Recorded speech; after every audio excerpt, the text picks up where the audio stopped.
All right, episode 5 of the Jolly Chamber podcast, and today we have Brodie plays Pokemon on your as your Instagram is. And how are you, mate? Good, buddy. Thanks for having me on, Jolly. Like I said before we started, I am super keen to see you do more of these, and I know you've been consistent. You're going to continue to do them. So yeah, Well, really I've had a enjoying it. few weeks breaks in between, but I do want to get back on top and hopefully do a lot more. So thank you for coming on. And first of all, congratulations on you've just hit over the 400 subscriber mark. But I have Yeah, to ask straight away, why have you decided to upset all the Americans? that's a good one. Yeah, I don't know. I don't know how that happened. They just it was good. Like last week, that video I posted about the what was it? Yeah. Anyway, that video, like everyone just jumped on him or her, whoever was on the other end of that. Like everyone, all the Aussie people just jumped on and literally just went hard. I think Lunch jumped on, Kathy, Harry jumped. He was the first one. I think I sent the screenshot in that group chat, and then he was like, "I'm getting on this guy." And yeah, it was funny. It was funny. A few people have said to do like all the different like all the countries that use the dollar as a currency, which there's like 20 to 30. Yeah, Like you've got Canadian do it. dollar, New Zealand dollar, Fijian dollar, and all that stuff. So a few people said do that from the next video, make it like a meme, and just put in all the dollar values next to the USD. So It was pretty funny watching people completely miss the fact that you are speaking with an Australian accent and you're obviously talking yeah, about Australian dollars, and then the internet just immediately jumps on. Dude, that's not the right price. You're lying. I think one of the comments was, "Why are you lying about the price to make your channel sound better?" or something like that. yeah. The other one that was really good was the guy said this was like the guy that kind of started it all. Sorry, it could be a girl. I shouldn't say guy, but the page, the subscriber, they said dollar means it was like dollar sign means USD or something, and I was like, Yeah, what? I was like, yeah, no, it doesn't. yeah. Only in America it means Yeah, USD. In Australia we go yeah. by AUD. So but yeah, Yeah, I thought that was pretty funny. I wanted to go start trolling Poker Rev straight after that. Go troll one of the big American ones, going, it doesn't always just mean American dollars; it means Australian dollars too. But yeah, yeah. don't want to start beefs with the big boys just yet. But I Yeah. liked your video, the truth about the PSA 10 alt arts, because Mm, that was my favorite video that you've done so far. I thought that was good how you went through the list of how many of the alt arts have been actually submitted to PSA. yeah. I was actually surprised that the Calirexes were on there because I'm a big Calirex fan. I like the Calirex alt arts, right? So I was going to ask, do you think that people are sleeping on the Chilling Reign set?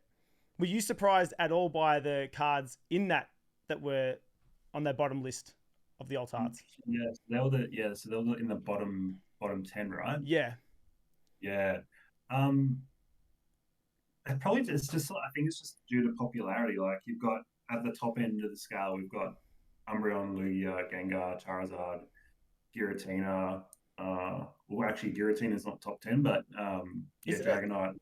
But no, Giratina is probably like top 3,000 and something. It's due because it's only like a 50% hit rate on tens. Oh, yeah, yeah. So, like the Umbreon, 75% hit rate. So, 3 out of 4 Umbreons you send are going to get a 10. Like, you think of it like that, and you send, I think it's less than half. I think it's 48% or something for Giratina. So, yeah, going back to the question, I think they're just less popular.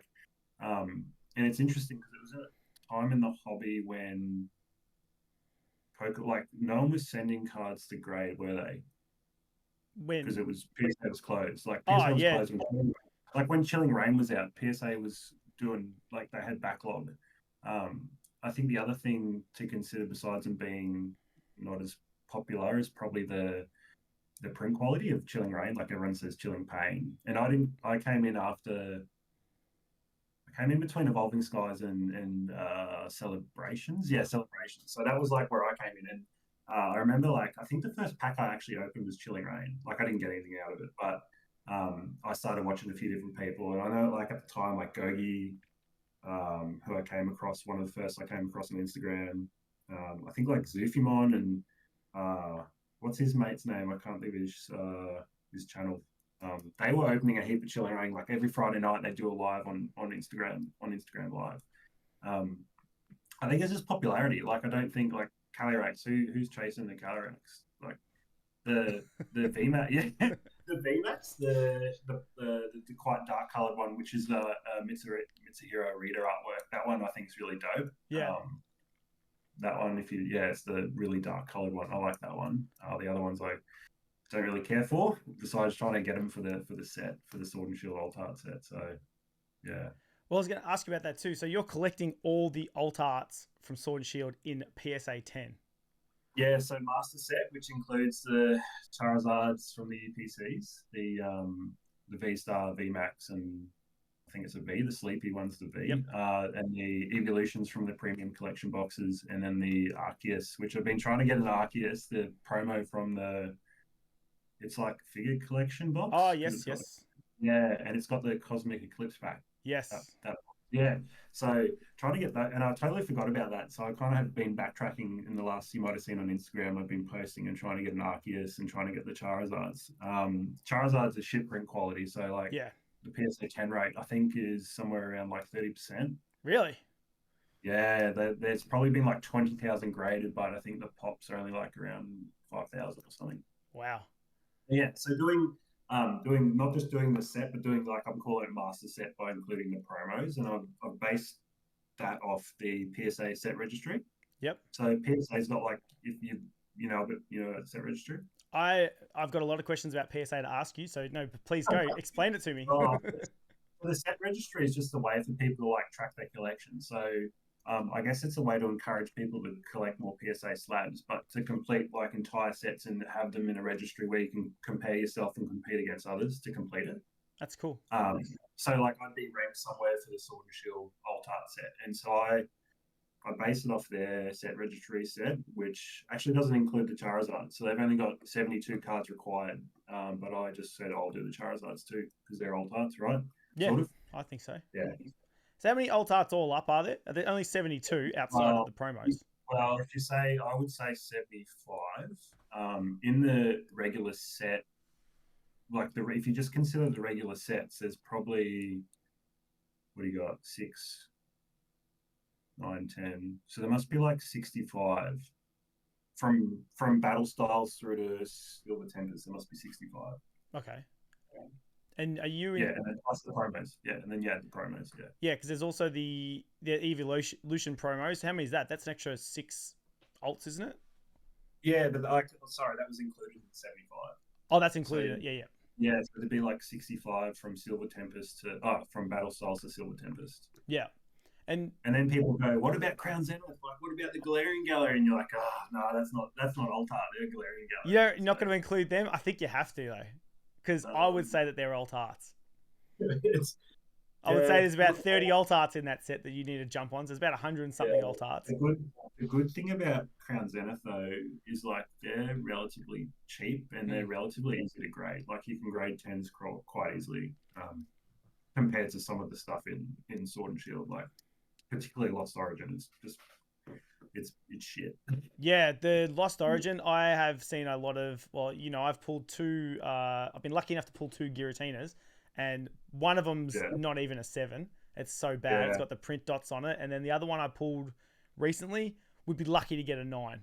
I think I'm still going to grade it anyway, just because I want to keep it. I'm going to keep it anyway. Yeah, I actually, that's like probably one of my top 3 to 5 alt arts is the Giratina. Like when they first released that, I was just all over Instagram. I was just like, this is the best thing ever. Like, this is awesome. And it was kind of like, it was mixed opinions, I think, at the time. People were like, oh, I don't like it. Like, there's too much going on. And I think that was a lot of the argument, was there's just too much going on. But I just love it. I think it's a great artwork. And it's like, right now, it's going crazy. Like, people are paying over $1,000 for PSA 10. Like, it's almost like... it's almost like people always come around to stuff and there's money involved and they go a bit crazy, a bit loopy. Well, I was the same. I didn't actually like the Giratina art when I first saw it because for that exactly what you just said, I thought it was too messy. Hang it up. Was that? I'm hanging up. Well, I didn't. Right, I really didn't. And then the first time I saw it in person, I was like, nah, this is the best. And it's probably my favorite card. The Arceus, second to the Arceus. But I love the. But yeah, the alt arts at the moment, they are blowing up at the moment. Even some of the cheaper ones now are starting to blow up. Do you think it's just a money thing, or you think it's the scarcity thing, or? There's probably a couple of things, right? So the Sword and Shield block, right?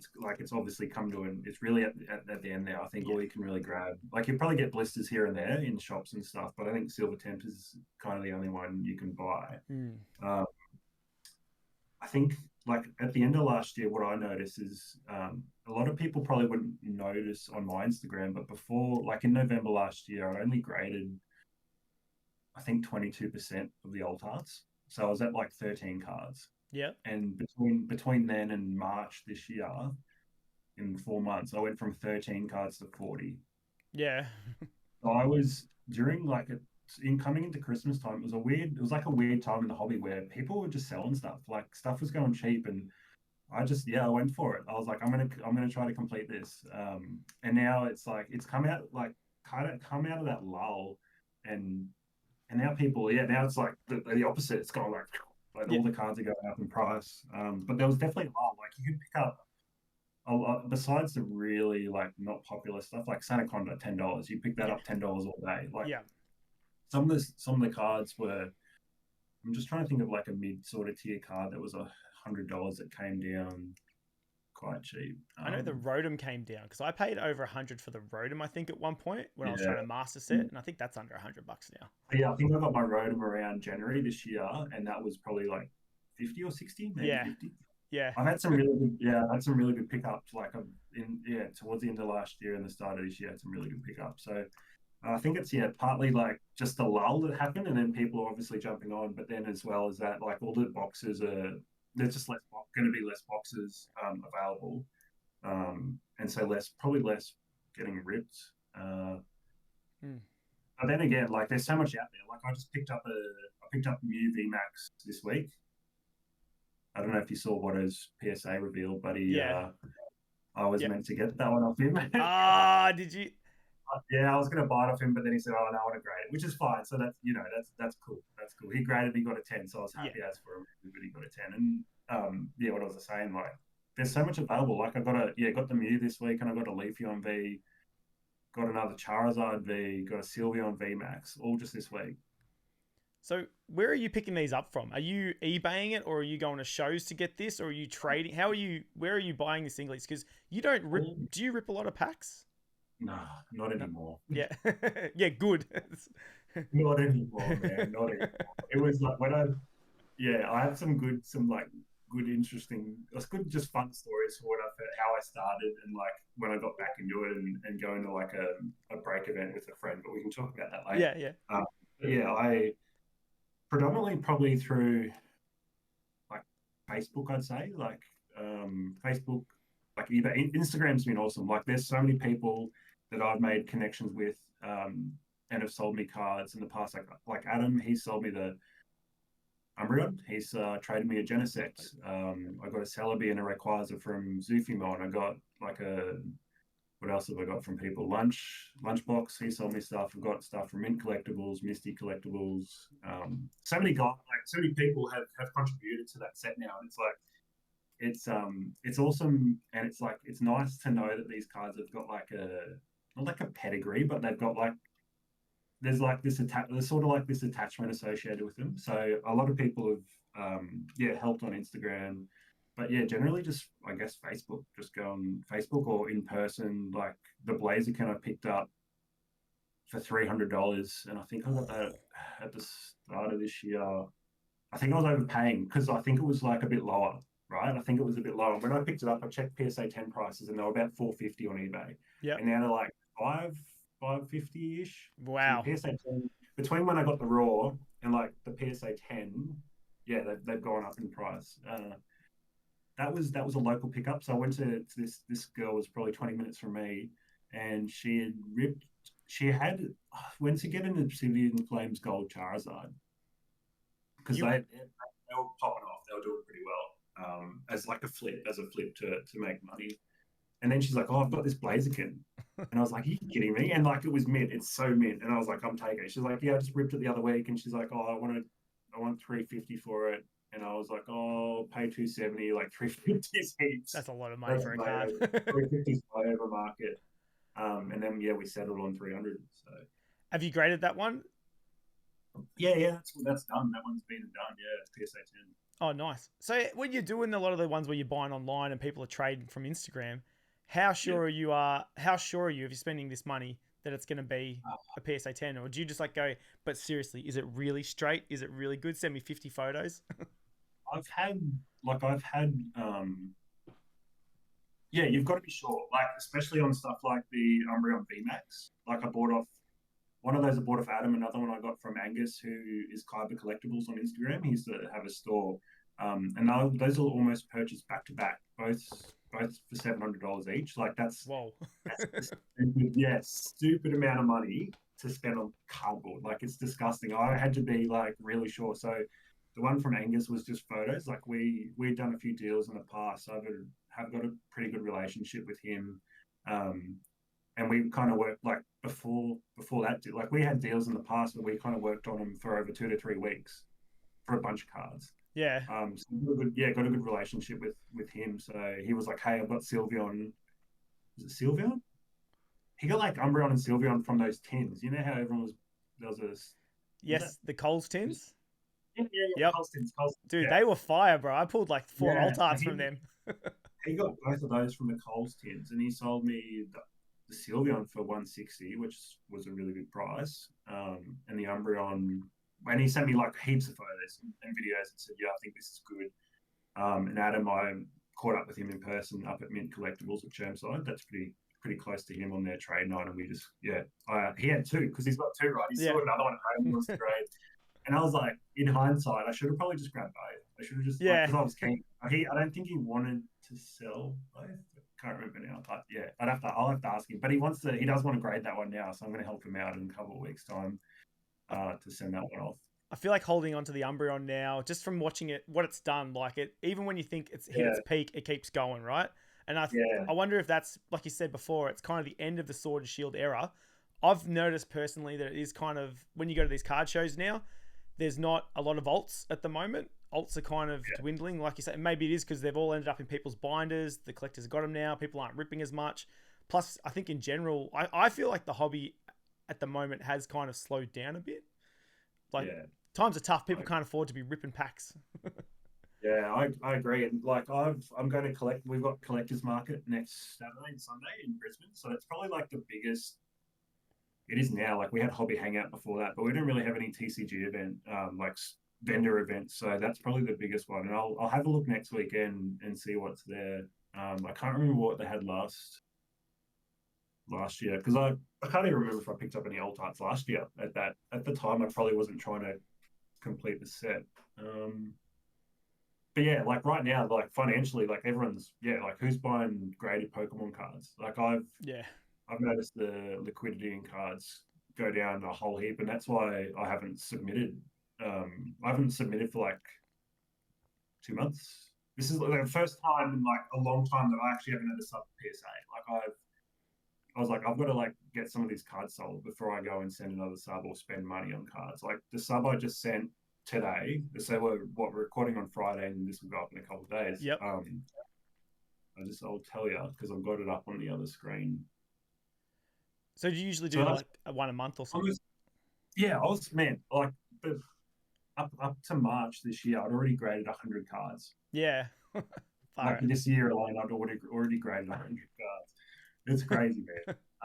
So I stopped. I was like, man, I've got to sell some stuff because it's just not as liquid right now, and that's totally understandable. Like everyone, it's hard. Like the cost of living, man. Like a block of chocolate's like $7 or $8 now. I can't. So that sub that I sent today, like those cards, just the raw cards alone, it's 2.1K. Yeah, like value if it comes back in 10 or what you sent. You actually like that's what I paid for the worst cards I've ever sent. Wow. Yeah. So it's it's a lot of money involved. But I guess you say it's a lot of money, but if you look at the normal standard YouTuber who's just ripping packs, like I know how much I spend on Pokemon cards, yeah, and if I'm doing $2-3 a week, and I do like 4 videos a month, like that's probably gets close to that in the end, the same price. And I'm not guaranteed nothing. At least you know what cards you've got, and you're spending that money. Sort of, it's still a risk. You still to get the PSA 10 to get the more value. What do you know what you're going to sell, what you're going to keep? Is it simply you just want the alt master set, or if you get a 9, do you just like, nah, don't want to know about it? Like that's sold? Nine don't want to know about Yeah. it. Um, so when I first started, like I started back in the end of 2023, and at the time, I think my first, and this is it's all what you're always learning, right? You're always learning from whatever you're doing in life, whether it be anything in life, you're always learning, like you're always growing and stuff. So when I first started, my first start buy was like, oh, I'm going to keep this half, I'm going to sell this half. So it was like 15 cards to keep, 15 cards to sell.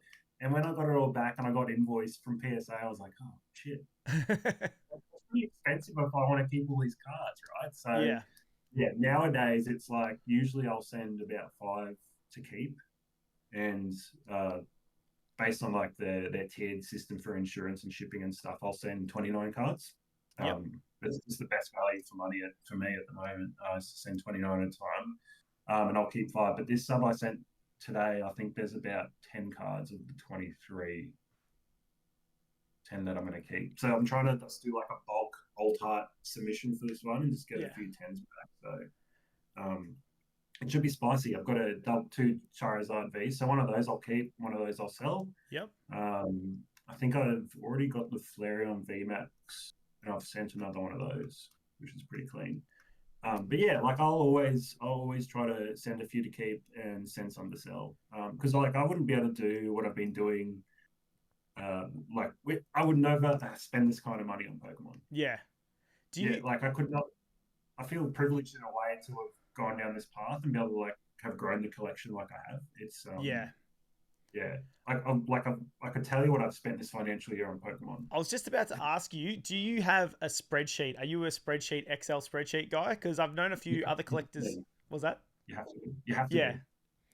You like if you were just spending $50 a week, like oh, I'm gonna grab packs once a week. I'm gonna be super stringent. It's fine. Like $50. Like I'm I'm buying and trying to sell a lot of stuff. So I've got to keep a spreadsheet. So I'll kind of have like a running monthly profit and loss sort of thing where Oh, yep. it's like, and then carry over to next month. And I'm currently in the negative, but You're always in the negative like, with collecting. Like that's a rule forever. Yeah. yeah, all my cards are valued in USD as well. So Yeah. Yeah. yeah, but like you've got to have a spreadsheet because otherwise I wouldn't know. Like I wouldn't know what I've like how much I'm making, how much margin that I have in cards, what I'm willing to take less on, and things like that. Even down to that. I just Do you know what the margins are like before you send something like between a 9 and a 10? Because obviously, ideally, every card comes back to 10, right? Like that's the goal. Yeah. But do you have like oh crap, I'm gonna get stung this much. This is gonna screw me if it comes back in. Because my other second question to that is, PSA 9s. Does it kind of bum you out that a lot of PSA 9s are basically worth the card raw now? Like PSA 9 to a degree isn't even valuable. Yeah. It's almost a waste of getting it graded. Like PSA 9. Did you see that meme? There was a meme went around last week. It's a guy with a sign saying PSA 9 should be worth more than raw. I was just gonna say I saw Swansea. I think it was like this week he shared it on his. Oh, was it him that posted it? Was it him? Yeah, it might have been him. I seen it off. And Swansea was like, fight me in the comments. And I was like, oh, maybe I should. Yeah. But I agree. I think that PSA 9 should be more than raw. But then people are like, nah, if it's not a 10, it's not. Because then it kind of does devalue the grading, I feel. Yeah. It kind of takes that away. I think it comes back to the amount of PSA 10s and how easy it is to grade 10s. Like, yeah. If we're talking vintage stuff, it's totally the opposite. Total opposite. Like, yeah. It's buy 9s because 9s are worth it, right? Like, and they're usually more of they're not just like raw plus grading. They're worth more. They got a premium. But for modern stuff, like you're right. Like anytime I get 9s back, I'll sell them below raw and grading because I don't want like liquidity wise, I don't want to be holding them. Yeah. Yeah, I don't want to be holding onto a PSA 9 because people don't want them. So it's like, well, I'll just lowball it and. Yeah, at the moment, people are loving cheap cards too. Like people love cheap slabs. They love like $20 slabs. So. Yeah, they do. Yes, they do. I'm a cheap slab buyer. I love it. I love buying like $10, $15 slabs, just giving them away. But I guess with because it's funny between Pokemon and sports cards, for example. Because sports cards, you get numbered cards, and if it's like a 1 of 10 and it still comes back a 9, it's still a valuable card because there's only 10 in the world. Whether with Pokemon, there's still like thousands. If not, hundreds of thousands of millions, even alts in the world somewhere. Yeah. So there's no Yeah. real. It's like we just make that market. Whether with sports cards, especially if they're numbered like 1 to 10 or 1 to 5, if it comes back a 9, you don't care anyway because it's so rare that if it comes back a 7, you don't really care. It's still a rare card one way or the other. Yeah, I hope we never go. I hope Pokemon, and well, it's already been done, but I hope Pokemon never goes down like that. What do you call it when it's Numbered, serialized? just Yeah, numbered. Oh, you don't like yeah, that no, idea? I love that idea. I don't like it, eh? You don't reckon? Yeah, because it creates like this artificial, like, what's the word? Like, just this artificial scarcity. Like, we already have cards out there that like are super scarce. We already have cards that are, I don't know, like Yeah, they don't have a number on them, but like there's like we know that there's a population of what's a good example? So the Japanese evolutions so the English evolutions we got in the premium collection boxes, their Japanese equivalents in the VMAX, there was 3,000 each of those printed. Yep. Just So only 3,000. Yeah, 3,000 of each because it was through they were released through like some sort of event or like a game or something. Yep. So there's only 3,000 of each. So in Japanese, the equivalent to the English version is really expensive. It's not like it doesn't say anywhere that it's 3,000 like on the card, but we know that there's only 3,000 in the population. So I think like that's fine, that's okay, but not putting a number on like 1-on-1 Charizard. Imagine what's going to happen. That's awesome. I disagree. Well, I disagree because I did like that when the Giratina with Lost Origin, that was a hard card to pull.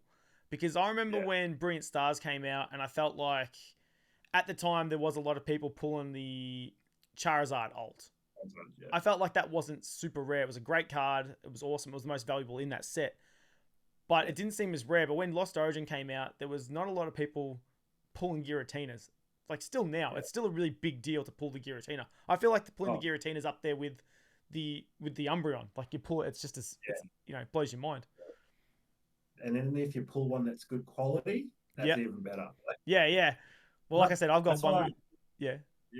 I said in that when I did that video about the old hearts not being rare, I think I kind of one of my hot takes was that the Giratina would become more expensive than the Umbreon due to the fact that the Umbreon was just so much easier to grade and the Giratina is so much harder to grade. But we'll see if that it may not if the Umbreon keeps going up.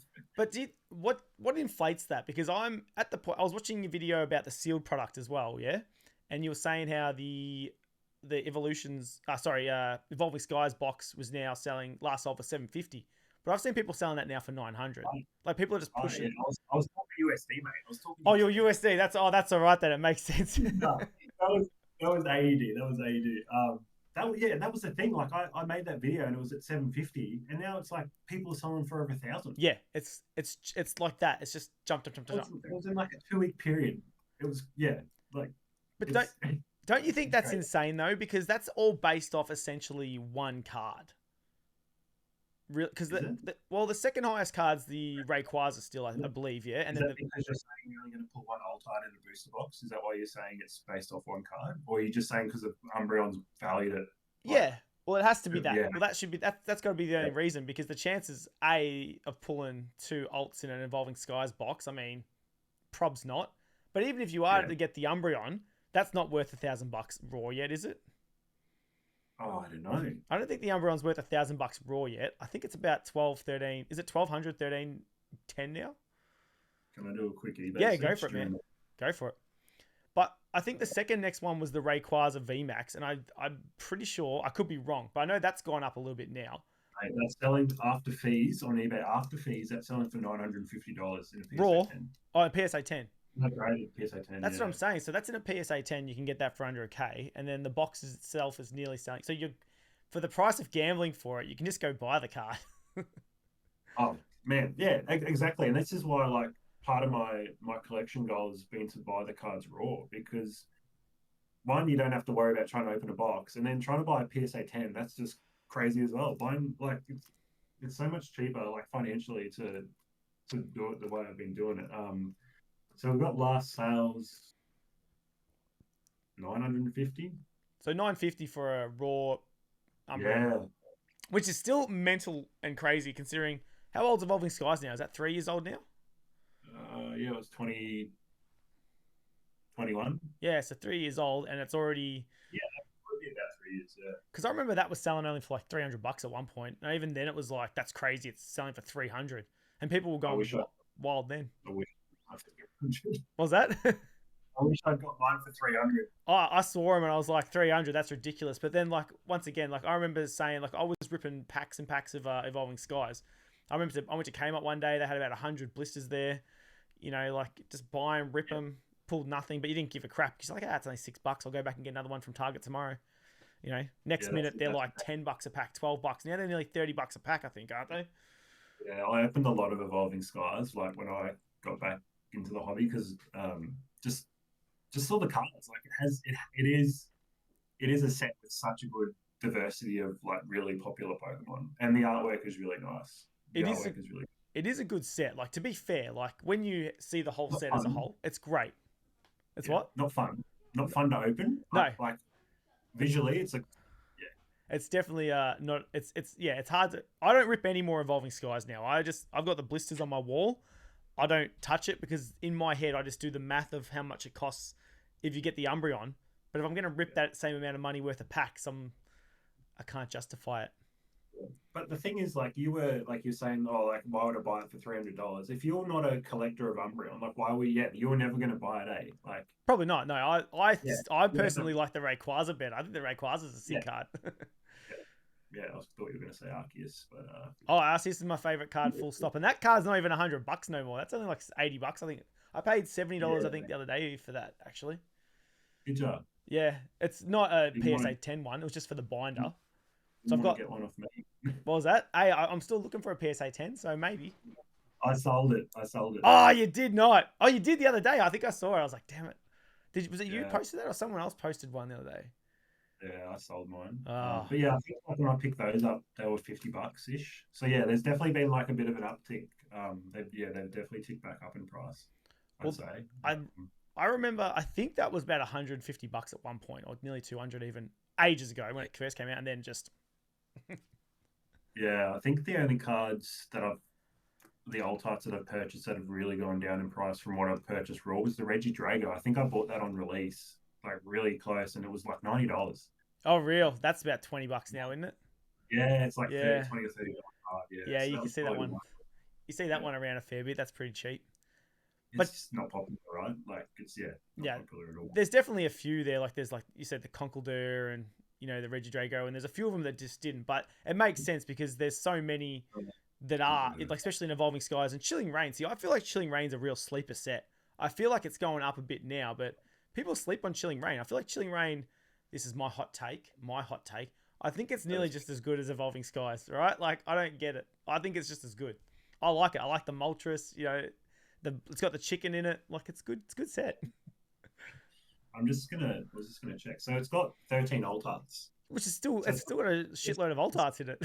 yeah, it has the second. So Involving Skies must be like 17 or 18, which Yeah, is huge as well. yeah. But that's got the second most alt arts, and it's got a good spread. But I think it's the popularity, like of the cards. Like you think of Evolving Skies, like you think of the Umbreon, you think of Glaceon, Sylveon, Leafeon. Leafeon, and then you get the V's and the V Max, and you got Dragonite in there, you got Rayquaza, and you Oh, compare yes, that too. to all your Shadow Rider Calyrex and all the Calyrexes, and you go, like everyone's going to pick those. I agree with you though. Like I agree, like that it's got a really good spread of alt arts and really good artwork. Like you've got the Moltres in there, the Zapdos Articuno with their glaring forms. You've got Slowking. Yeah, Um, you've got like you've got this really good spread of Pokemon as well. But I think it's probably is just the popularity. Like it's got to like it has to be right. yeah. Do you reckon the Evolving It's, Skies in a way kind of sucked the life out of the Chilling Reign sort of thing?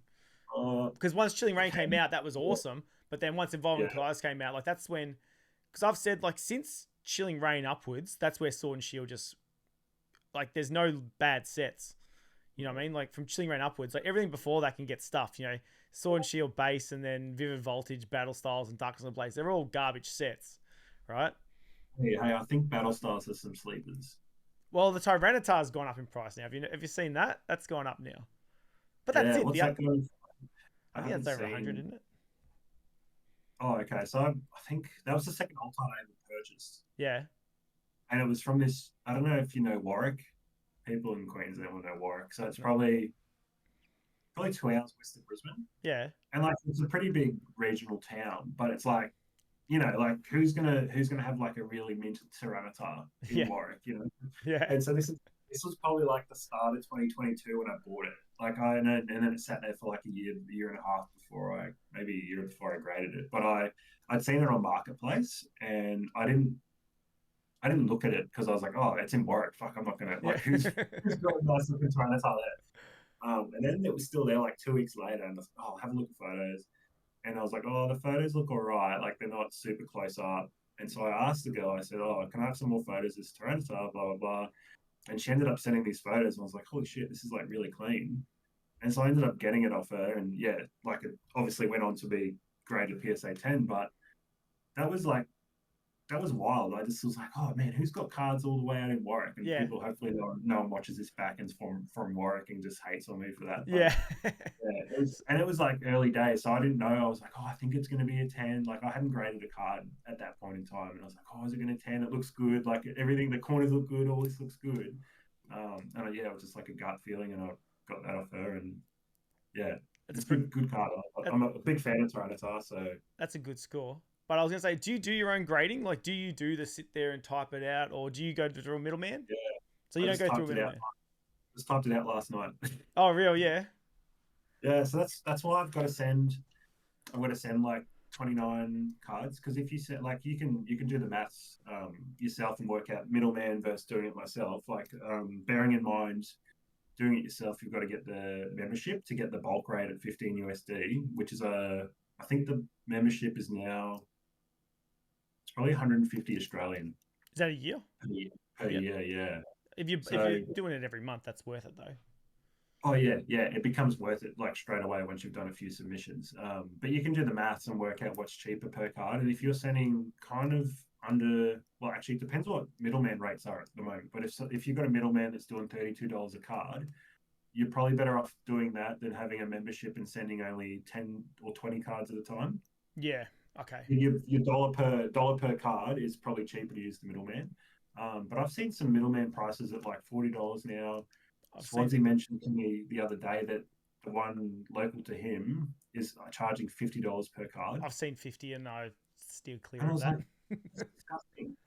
Well, I guess people don't know. They just, but also some places they also grade sports cards, I guess, and sports cards can be way more expensive than any Pokemon card, Yeah, well, he's setting that at like $100 or $200 sort of tier, even not at 50. Like if they're saying, "Oh, our bulk rate's $50," that's disgusting.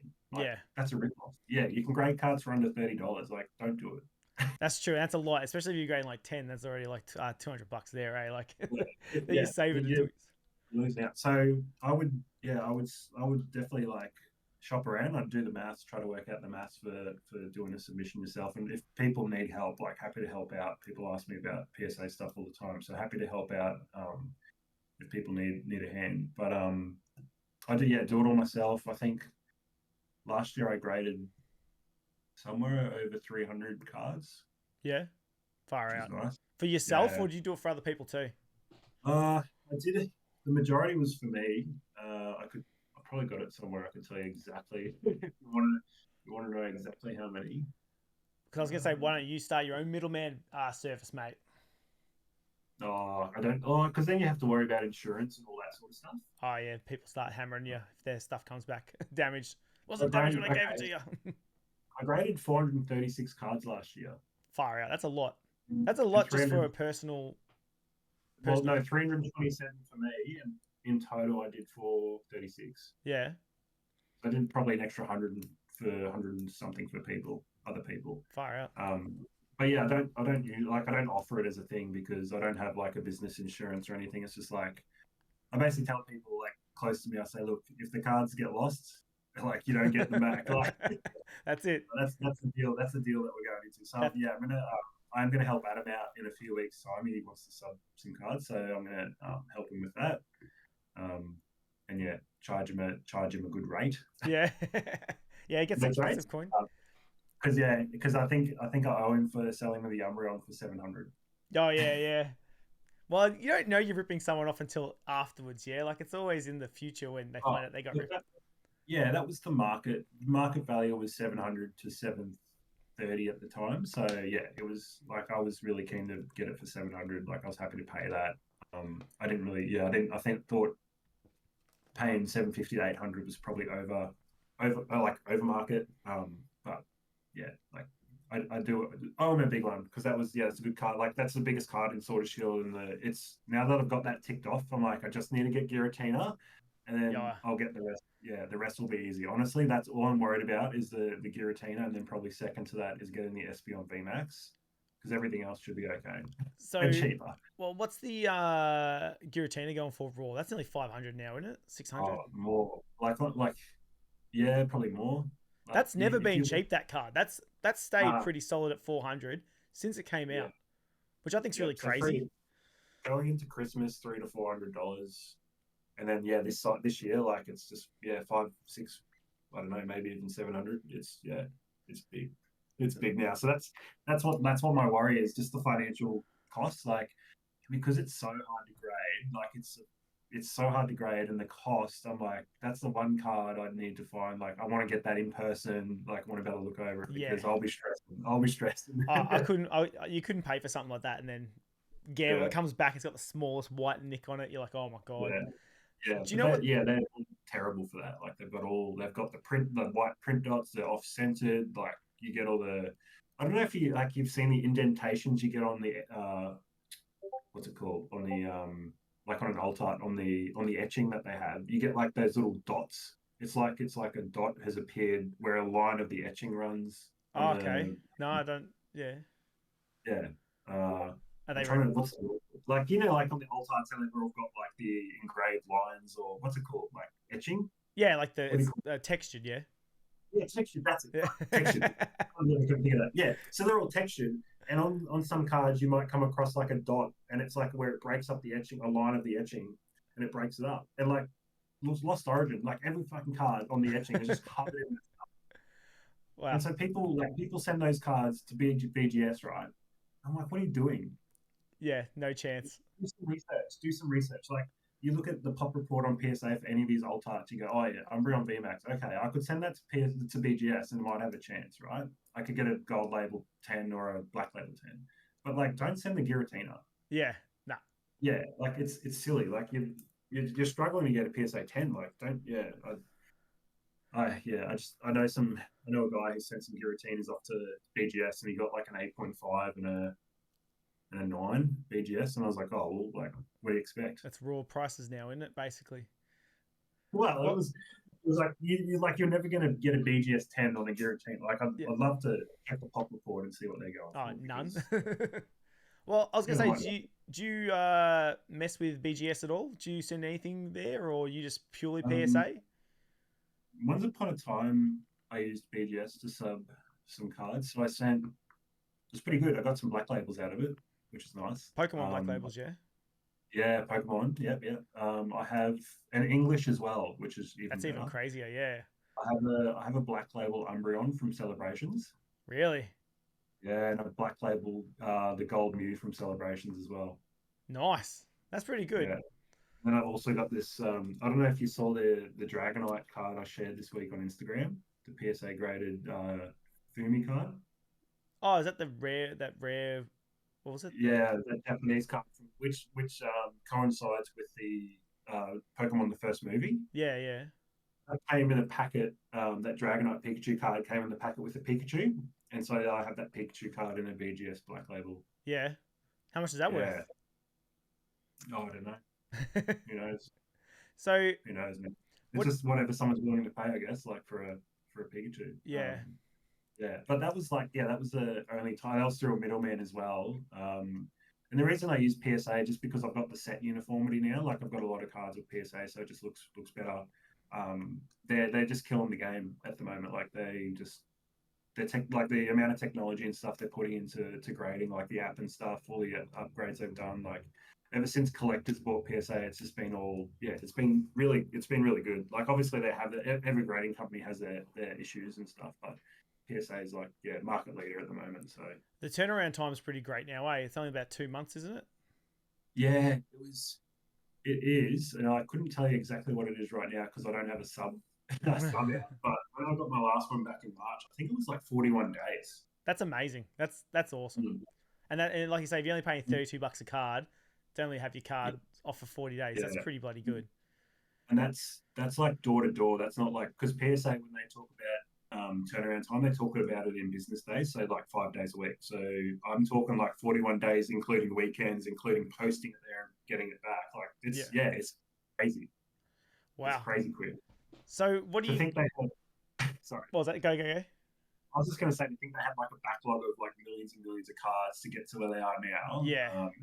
and they can process all those cards. Like I think they're still doing 1 million collectibles a month at That's the moment. Like it's still over 1 million. Like and to get it's like props to them for getting into that position to be able to do that and like being able to turn the business around and do that. It's pretty amazing. I think. Yeah. well, they had that massive backlog. Was it during COVID? I think because I think everyone was Yeah. sitting at home just like and Logan Paul's blew it up, and then Yeah. everyone's at home going, "Oh, let's just get these graded." So everyone's got all this money, just sending all their cards to PSA. Because I think at one point they had to open another. Didn't they open another facility at one point in the middle of COVID? Am I making that up? I'm not sure. I Yeah, might it be was making before that. my I'm not sure time. I'm making that up, but I thought they opened up. They had to open up another facility because there was a 6 month waiting period at one point, which is that's insane. Yeah. Like that would turn anyone off. Way, way before I got into the hobby, but I know they do all their TCG grading over on the east side of the US now. Okay.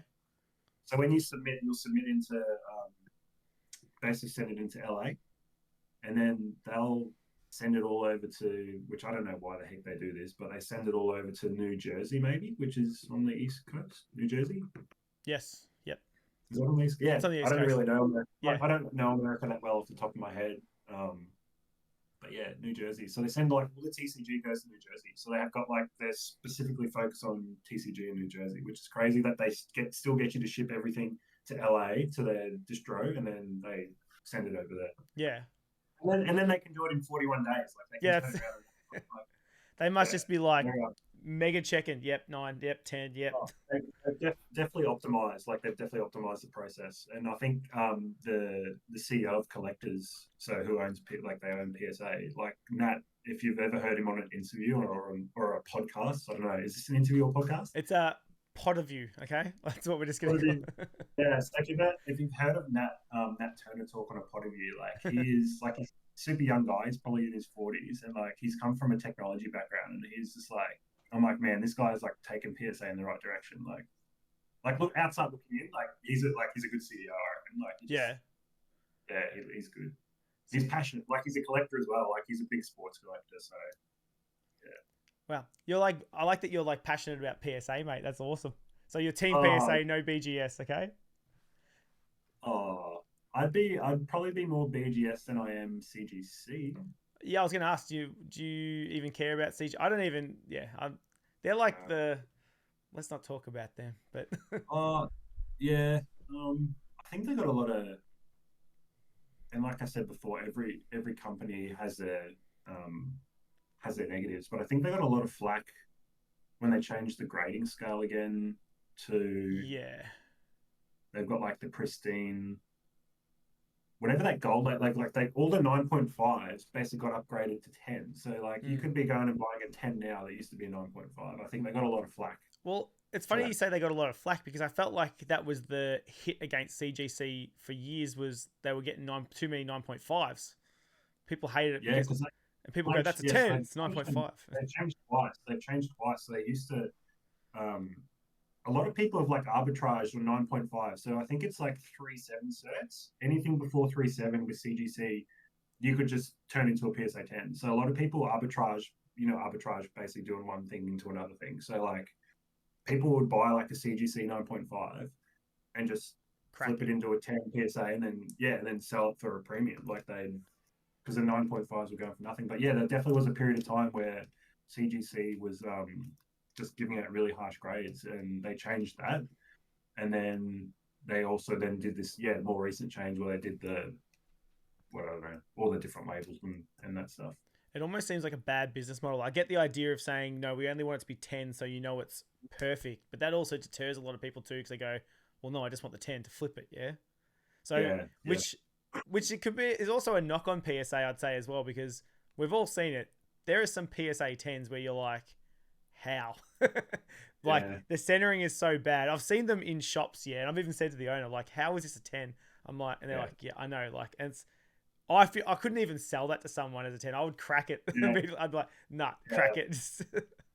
I know exactly what. Yeah, I remember seeing this could have been like whatever year it was. I saw the Vivid Voltage Rainbow Pikachu, and it was a PSA 10, and someone was selling it for like, PSA 10 market value price on Facebook, and like everyone was just laughing at them, like, look at it, like, and it's not their fault, right? Like, that's why everyone's like, that's why you should be saying buy the card, not the grade. Like that's the saying is buy the card, not the grade, because you could be buying, you don't like buy the card based on what it looks like rather than what the label says. But this thing was going back to what I was saying, like it was super off center, like it had the thinnest line. It was definitely not PSA 10 criteria. Like the sound was so bad. How does that even happen though? That's when you say like PSA are doing all these great things moving forward. How does that even happen? How do these? They're all bad. They all have their negatives. I said they're all bad. I did say that. The caveat was that every single company has negatives. They all have negatives. That's true. But I don't know. Like they've obviously had to bring on a lot of people to increase their throughput. So I think it probably does come down to training and stuff, and proper training for people. I don't know. Maybe a guy had a good day and he just decided, I'm going to give out some 10s. Everybody gets a 10.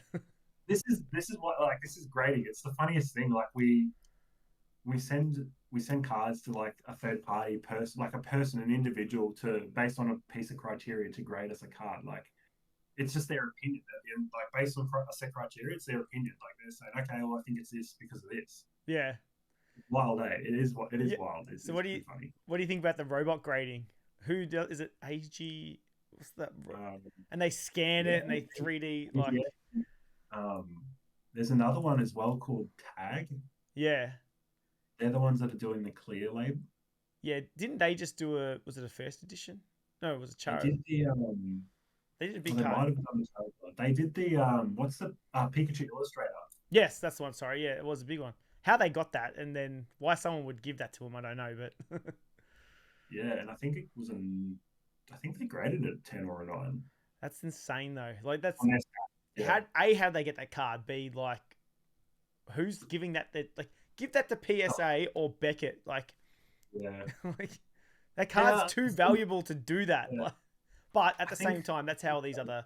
To be fair though, that is how you let these other companies kind of grow as well. I guess they have to do big cards and.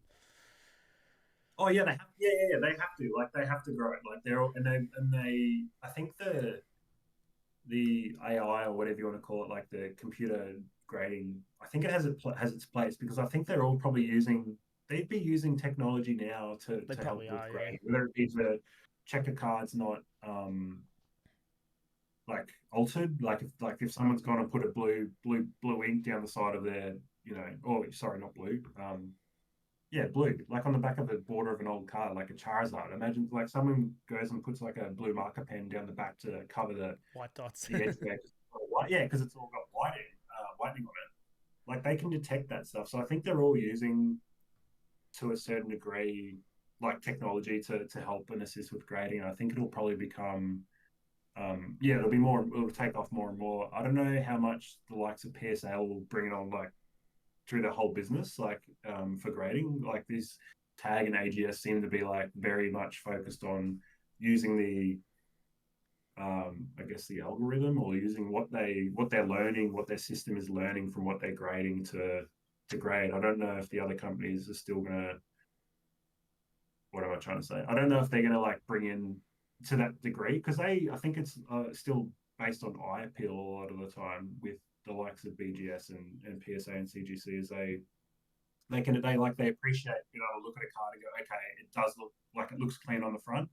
Yeah. Rather than like put it through a scanner and then it's like, oh shit, like if you go in 500 times zoom, it's got this on there. Yeah, they'll like that's what I mean. Like if it's too good, it won't be good. Yeah. So I think it's like it'll grow. Like I definitely think it'll come into play and more and more. So do you, I was going to ask, what are you going to do when you've got all the alt arts? When you've completed your master set, What next?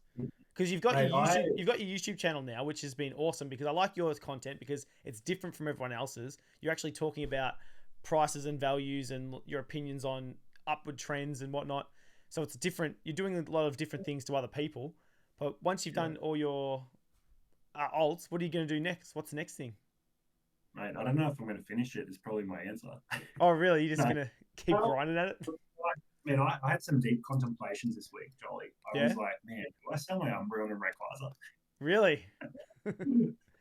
Well, Because the market is valuing these cards more than I do. yeah, that's that's funny you say that actually because I've got my Charizard first edition Dark Charizard and it's only about I think it's only about 900 to $1,000 if I sold it now, but I'm like it's sitting there doing nothing or I can take my family on a holiday. You know what I mean? Yeah. Like that's kind of my thinking at the moment. I'm like I like having it. I like saying it's cool, but I'm like kind of want to go on a holiday. It's sitting right there. Yeah. That's like a weekend away immediately with me and the missus, you know? Yeah. And it's just the like the Umbreon is going for, like we've said, like 1,800 in a PSA 10 and the Rayquaza is up around 900.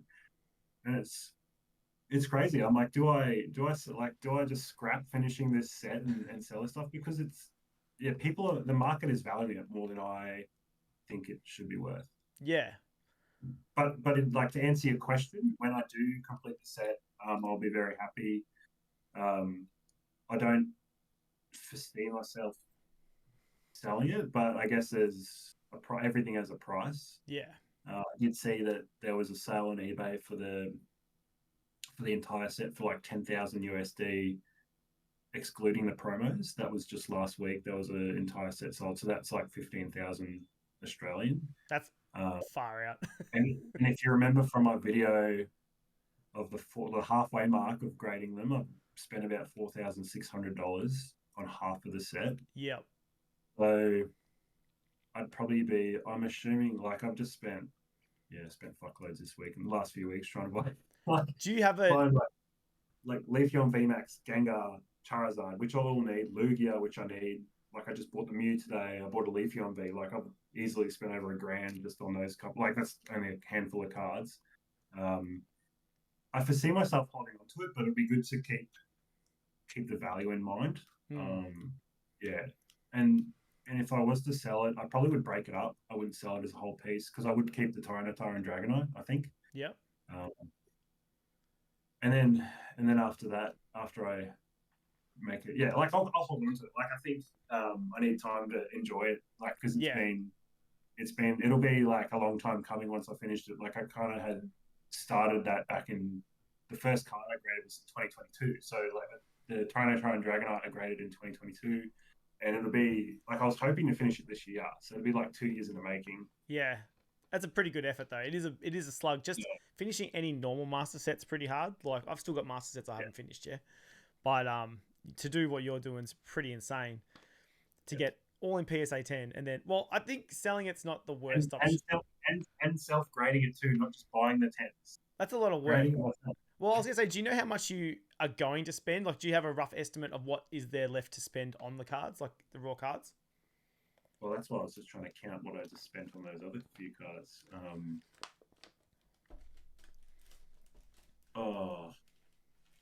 There's probably like, I think I had estimated I'd probably be at like $8,000 once it's all said and done. Yeah, and then like you say, 15,000. Well, then it's 15,000 if you sold it all in one hit, theoretically. Yeah, potentially. I think I'm going to be at 8,000. Like, I'd have to go and run the numbers and get some rough values off eBay and stuff. I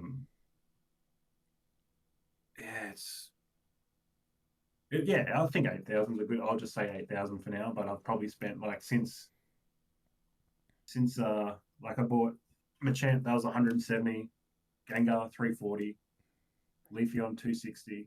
You forget that there is a lot of cards still over that $100 mark. Like, even when I think about alts, I'm like, oh, there's not that many that are high. But then you go, oh no, there is a bunch of them that are still in that $200 range. You know, especially now they've all gone up, so there's probably even more in that $200 range. Now you go, shit, that does add up.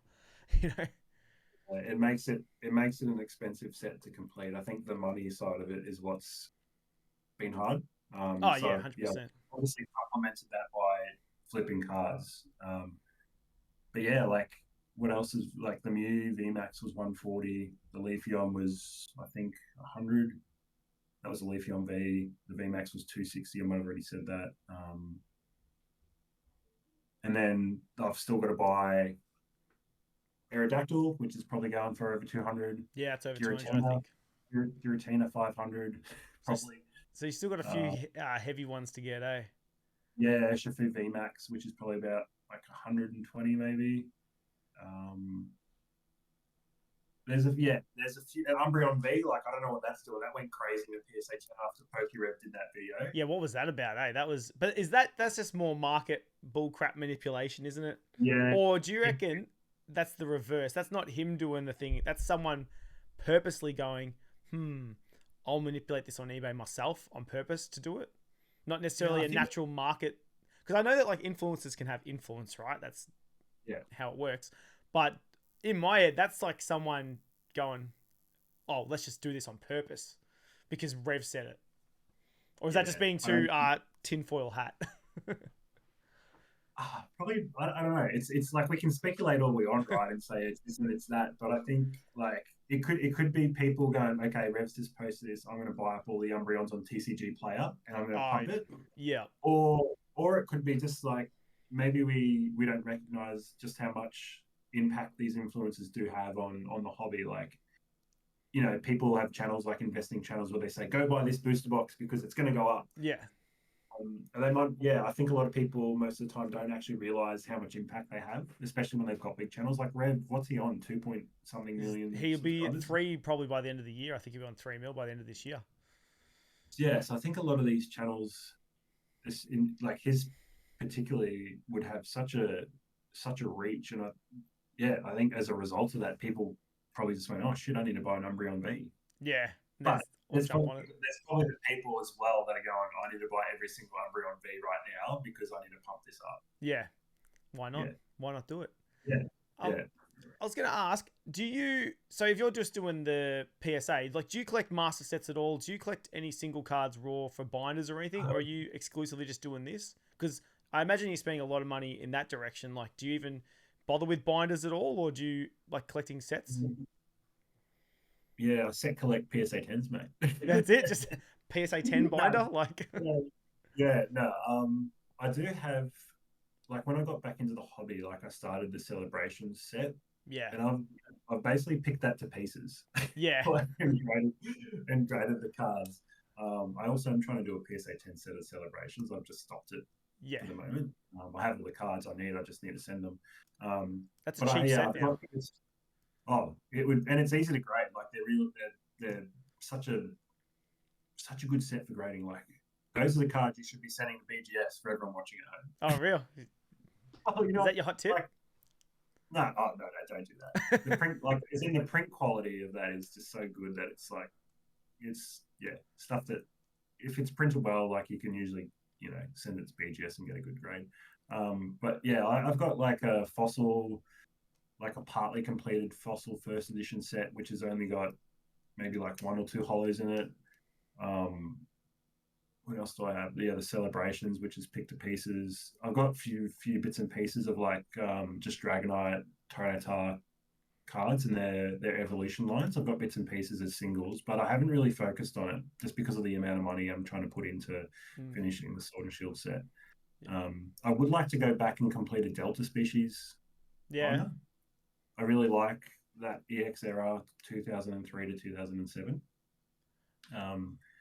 I just think the artwork was really nice, and it's like Gen 1 to 3. Like I grew up with Gen 1 to 3, so that was the period of time I was really in the hobby when I was a kid. So a Delta species would be a start if I was to go collect a binder. Yeah. But otherwise, I don't really have binders. Sealed products, another, because do you hold sealed? Sealed's one thing I started doing, and then I still sort of do it. I've got bunch of ETBs I have now that I'll never open, but I was doing sealed for a bit, and then it makes me sick about all the things I ended up opening. But I remember hearing you talk about this on your live streams. I enjoy the chat too. I Oh, enjoy sitting bad, there listening to, bad. guys I have and they're all gone. Oh, so much Yeah, regret. I think I've ripped probably even Lost Origin ETBs, which I got for all really cheap. I've ripped yeah. probably about 10. I wish I just had 5 at least now. I've Astral Radiance, I ripped a bunch of those ETBs. Brilliant Stars ETBs, I ripped a bunch of. Evolving Skies, building battle boxes I found for dirt cheap. I found them. Were Far they out. What's Mr. Toys? $80? I think I've got them for. Were they Mr. Toys? Say again, sorry?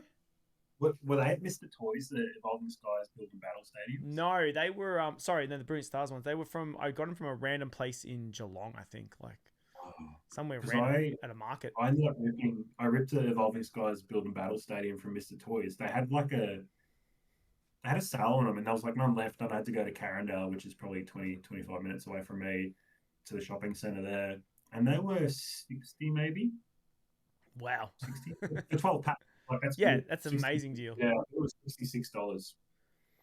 That Yeah. What else are you collecting sealed? sealed. The Yeah, holiday now. sets now, because once again, it's a money thing. Otherwise, I'd love to say I just collect everything. Yeah, I collect the blister packs. I'm collecting all the sword and shield ones as much as I can. Yeah, it's single blisters, just a single pack blisters. You know, the hangers from Kmart.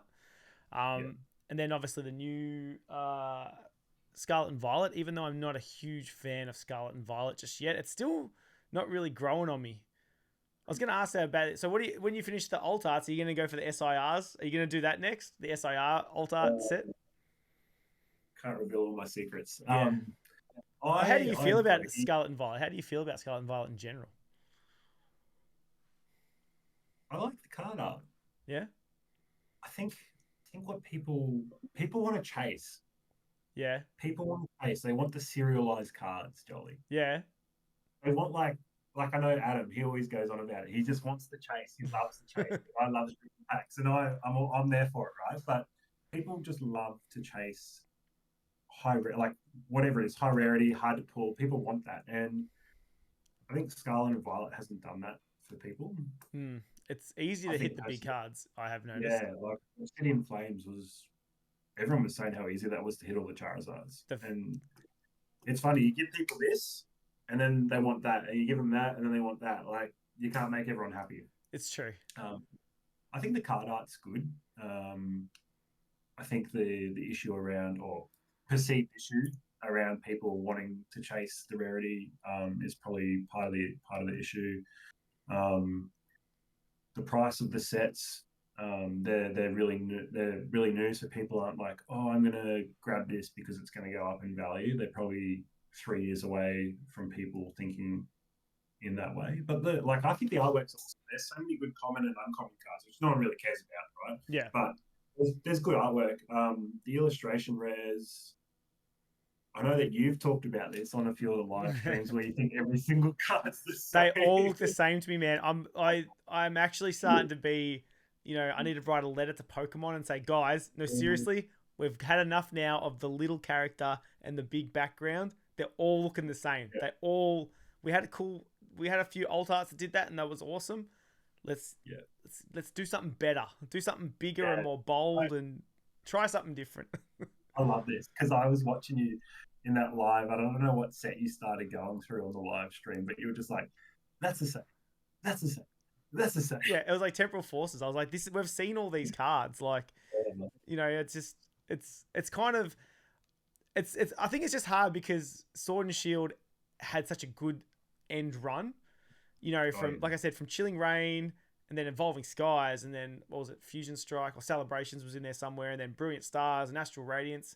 See, I even think Astral Radiance is a sleeper set. I think that's a great set, and people kind of don't really talk about that either. And then you ended with Lost Origin and Silver Tempest and Crown Zenith, which is just insane. It is insane.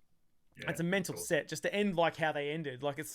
And then we just end up with New Era, and the New Era, it's like, oh, goodbye yellow borders. Okay, so that's pissed off a lot of people. And then, yellow borders? What was that? Do you miss the yellow borders? I do, because do you remember the original when we had the yellow borders, but the Japanese were still doing grey borders?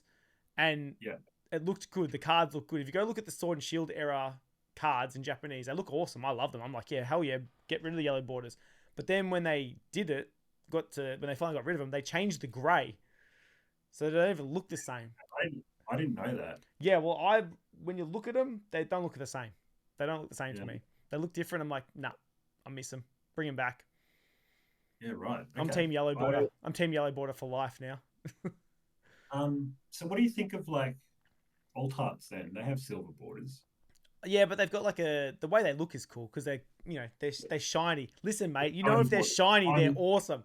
We're stupid. Yeah. It's the same piece of cardboard. It's just got a bit of shine on top. Yeah, bang, whack another 0 at the end of it. Yeah.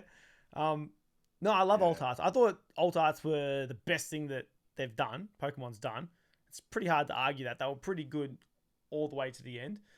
What do you think they could do to bring like? What do you think they could do? Because what have they done? 6 sets now for Scarlet and Violet. Yeah, it's been we're pretty deep into it now. I was saying this to someone the other day. I think we're at the what are we at now? We're nearly at the chilling rain point now. I think So something's got to like I said, we had alts in battle styles, but we didn't really, kick off until chilling rain where we go, okay, this is what alts are going to be. Yeah. Did a big spread. Yeah. What do you like? I think the SIRs are pretty lackluster. I'll say that. So what do they do? What are they like the last 6 sets? What are they going to do? Well, I don't know. See, I liked how they've kind of kept the trainer galleries. I know they're called illustration rares, whatever they're called now, but it's a trainer gallery, right? Let's just call it what it is, right? Even though technically there's no trainer in it, but whatever. Yeah, agree. Yeah. The trainer galleries were cool. They've kept that. They got rid of rainbows, so they've got to make up for that somehow. They've got these ace spec cards, which you can kind of say is that's just another variation of a radiant card. So they are bringing stuff slowly, but not really. Like they haven't done anything drastic. So I think they're going to have to either bring back rainbows for that nostalgia or something, or have a different kind of card. I don't know, like a different... Because how many different variations can you make of a shiny card, yeah? Because you've got Because Adam P opens rarity. Adam P opens rarity, yeah. Bring in numbered cards. Nah, but they've got to do something different. You need some big rarity chase. You need some big chase, do you think? Do I personally need a big chase? I thought Temporal Force has had the best chases so far.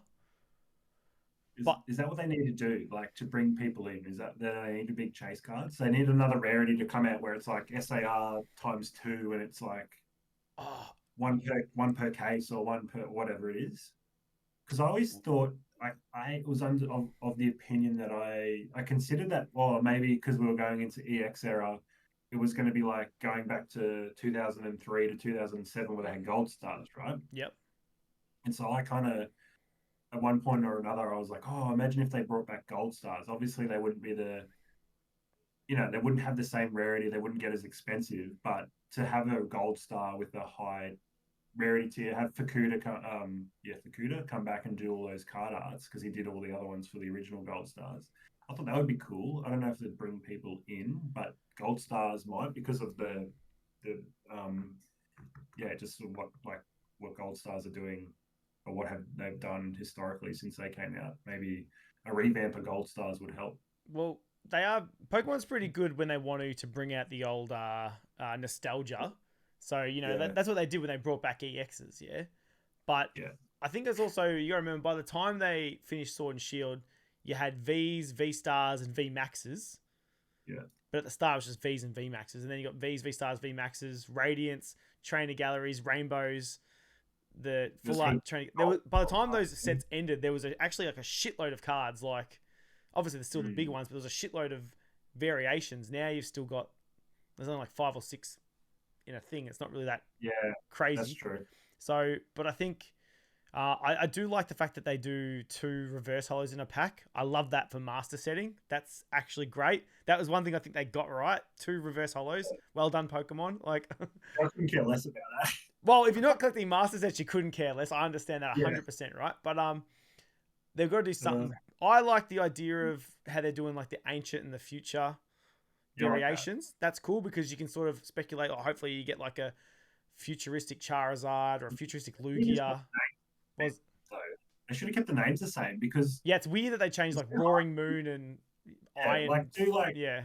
Ancient Salamence or future Salamence or whatever it is, or do ancient Entei or future. It's ancient. Yeah, ancient Entei. Like, because what is it? Gouging Fire. Yeah, all those stupid names. See, I don't remember their names either. See, because they're all like Gouging Fire, Raging this. And that doesn't help. That doesn't help people like establish like a connection with the card if they don't remember the names. Exactly. It doesn't help the set at all. That's yeah, exactly the nostalgia factor. Like I said, like they're good at when they want to. They go, okay, we need to make some money. We want the nostalgia celebrations or XY evolutions or 151. Yeah. So they know how to do it. They're not stupid. And they'll keep recycling that idea every year or two. Yeah. Like they do. Yeah. They kind of need to churn the people back in, right? You need to get the people to get the nostalgia hit.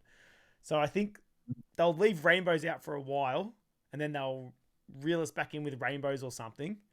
But not during Scarlet and Violet. Or do you think they'll bring them back that soon? No, I don't think for Scarlet and Violet. I think they'll keep it off for maybe towards the end. Or what else can you do? I think they've missed the boat on gold cards. That's my other personal opinion. I feel like gold cards could be so much cooler and better.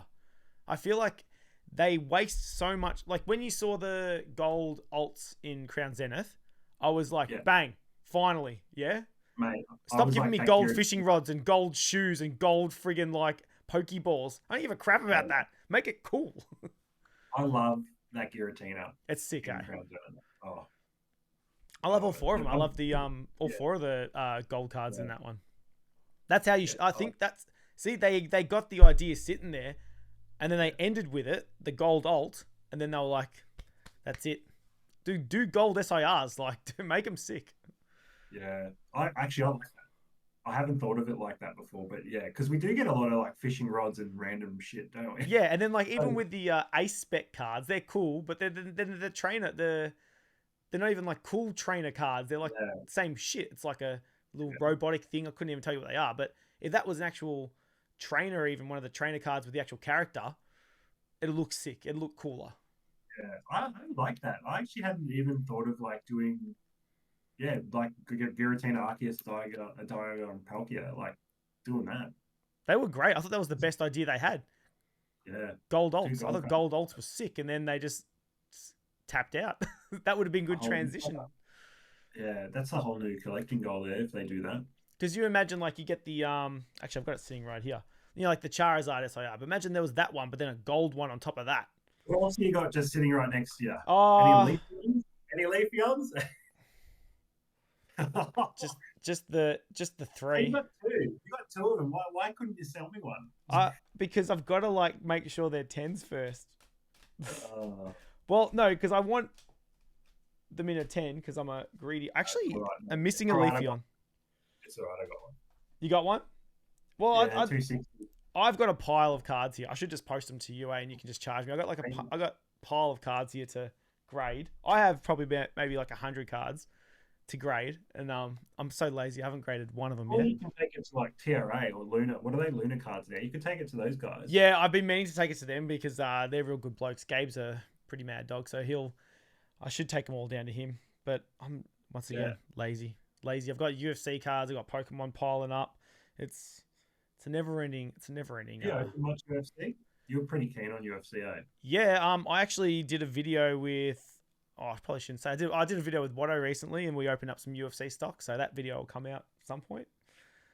So yeah, nice.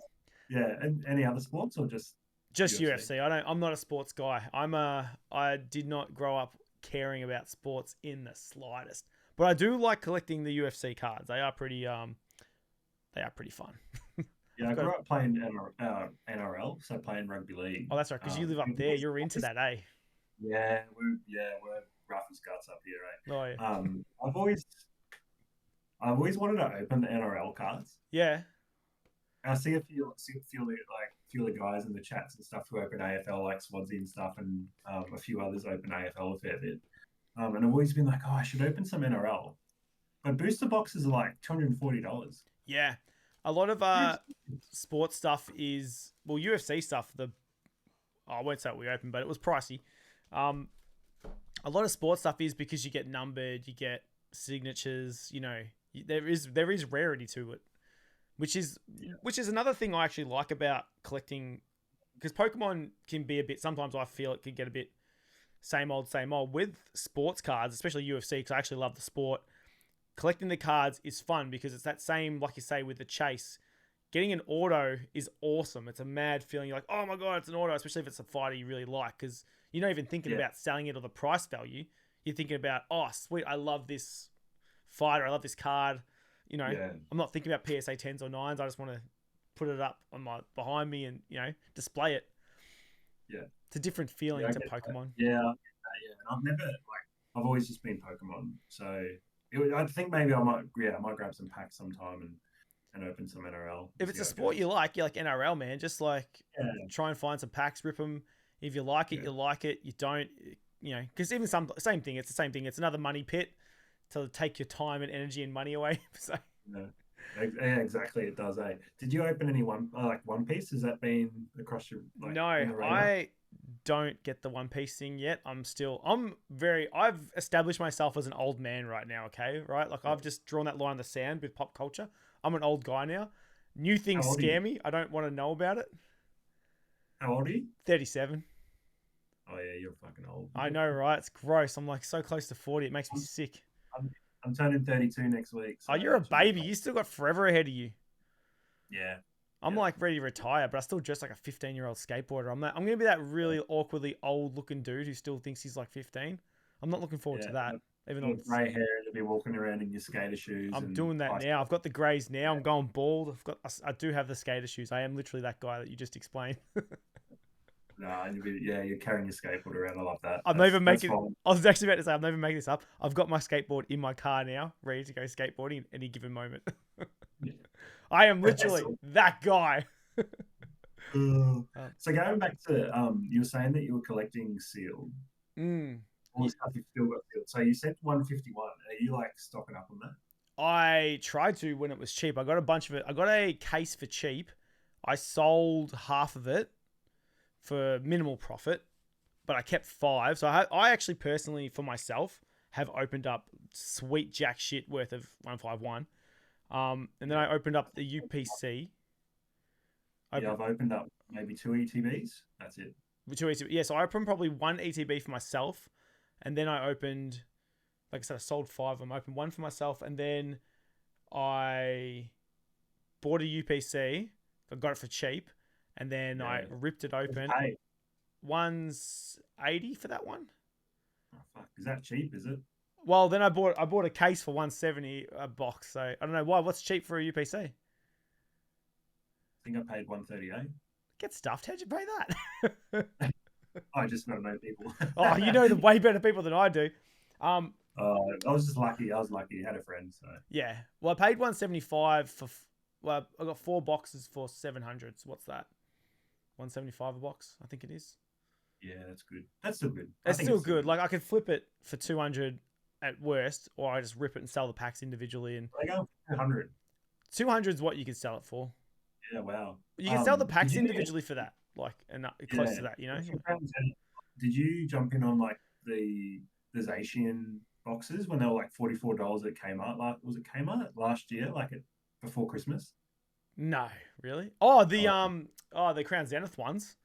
Yeah, I missed out. I missed out on them, man. I was gonna stock up bad. I actually had money at that point too, and I was trying to get on the Kmart website. I was going to Kmart's. I've sort of stopped doing that too. I was spending a lot of my time driving to Kmart's and Targets after work. Trying to get the bargains because sometimes they have wicked bargains here. But then I also don't want to be that guy that's just leveling all the ETBs into my shopping trolley. But but I'm not. It's definitely not. Yeah, you see some of that stuff still happen now, and you're like, shit, is it still 2020? You'll see people walking around with trolleys full of stock. I think that happened. I saw somewhere in one of the Brisbane Facebook groups for Pokemon. Someone had got all those. I don't know if it was the tins from Coles, but it was around the same time as those tins came out. Maybe it was. Oh no, it was the EV. Was it the EV tins? There was EV tins or Evolutions tins. I think they were at Kmart at one point.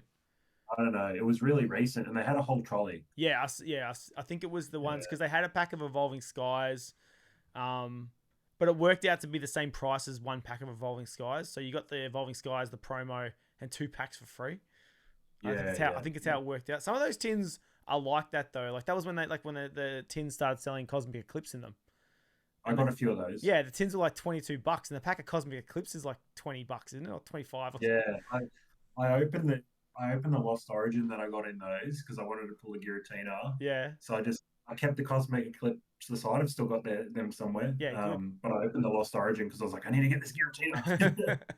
Yeah. So you missed out on those Zacian boxes and that. I grabbed a heap of them, mate. It was so good. Oh, some of that. It's like $3.20 a pack. It's so cheap. It's if you get there at the right points on some of these sales. The best thing I like to do is when they have those sales is you go to places like Toy Mate. Do you have Toy Mate in Brisbane? Yeah. Price match, and they do the 5% price match, so you get discounts. But I used to get 8% discounted. My work used to give me discounts for EB Games, so I used to get 8% discount at EB Games. So what I'd do is I'd price match it and then get 8% off there, and that's good. It was good. I was good. I did that with a bunch of things. I did that with, I think when Pokemon Go came out, did that with just a lot of things, especially like if Kmart are doing that. Sometimes Kmart just do dumb cheap stuff. Like you say, like they'll drop, like they were selling like celebrations ETBs like at the end of like $80 or $60 or something like. Yeah, that's awesome. Yeah, I got those boxes for 44, and then like you said you did with Toy Mate, I price matched JB Hi-Fi. Yeah. And they only let you take 3 at that price, so I could only get 3 for that price through JB. Yeah. But I did that, and they retail for 75, I think. Yeah. So, it's crazy. If you're in the right place, right time, and you got the money, you can stock up and just load up. Like I've been places where, God, what was the last big deal I got? I can't remember. Evolving Skies, like that randomly popped up. I bought 12 packets from a Coles. This is just last year. I was in a Coles. Really? I had the day off work. Just went into Coles. Thought, oh yeah, I'll go check the toy aisle because they have packs there. And they literally just had like 12 packs on the rack of Evolving Skies for $6. I'm like, $6. That's so good. I grabbed all of them. Yeah, I wish I hadn't opened as much Evolving Skies now. Like I opened a lot of that. 2021. I opened 2 booster boxes I had, and yeah, it's like $2,000 worth of stuff right now. Those 2 booster boxes. Yeah, it hurts. Like they were only like $160 to $170. Like it's crazy to say that they were $170. But I remember like the 2 boxes I still have, like that. Yeah, I paid like $160 to $80 for those. So it's crazy. I remember Boss Collectibles did a giveaway, and he gave away a case of Evolving Skies because I think he only paid like, and I think same thing. He only paid like $160 a box. So for a case, it was like it was a big prize, for a big wheel he did. Yeah. But now you're thinking, man, that's a $6,000 prize like that he just gave away. Some guy's probably not ripped it. He's probably got it sitting in his bedroom thinking, damn.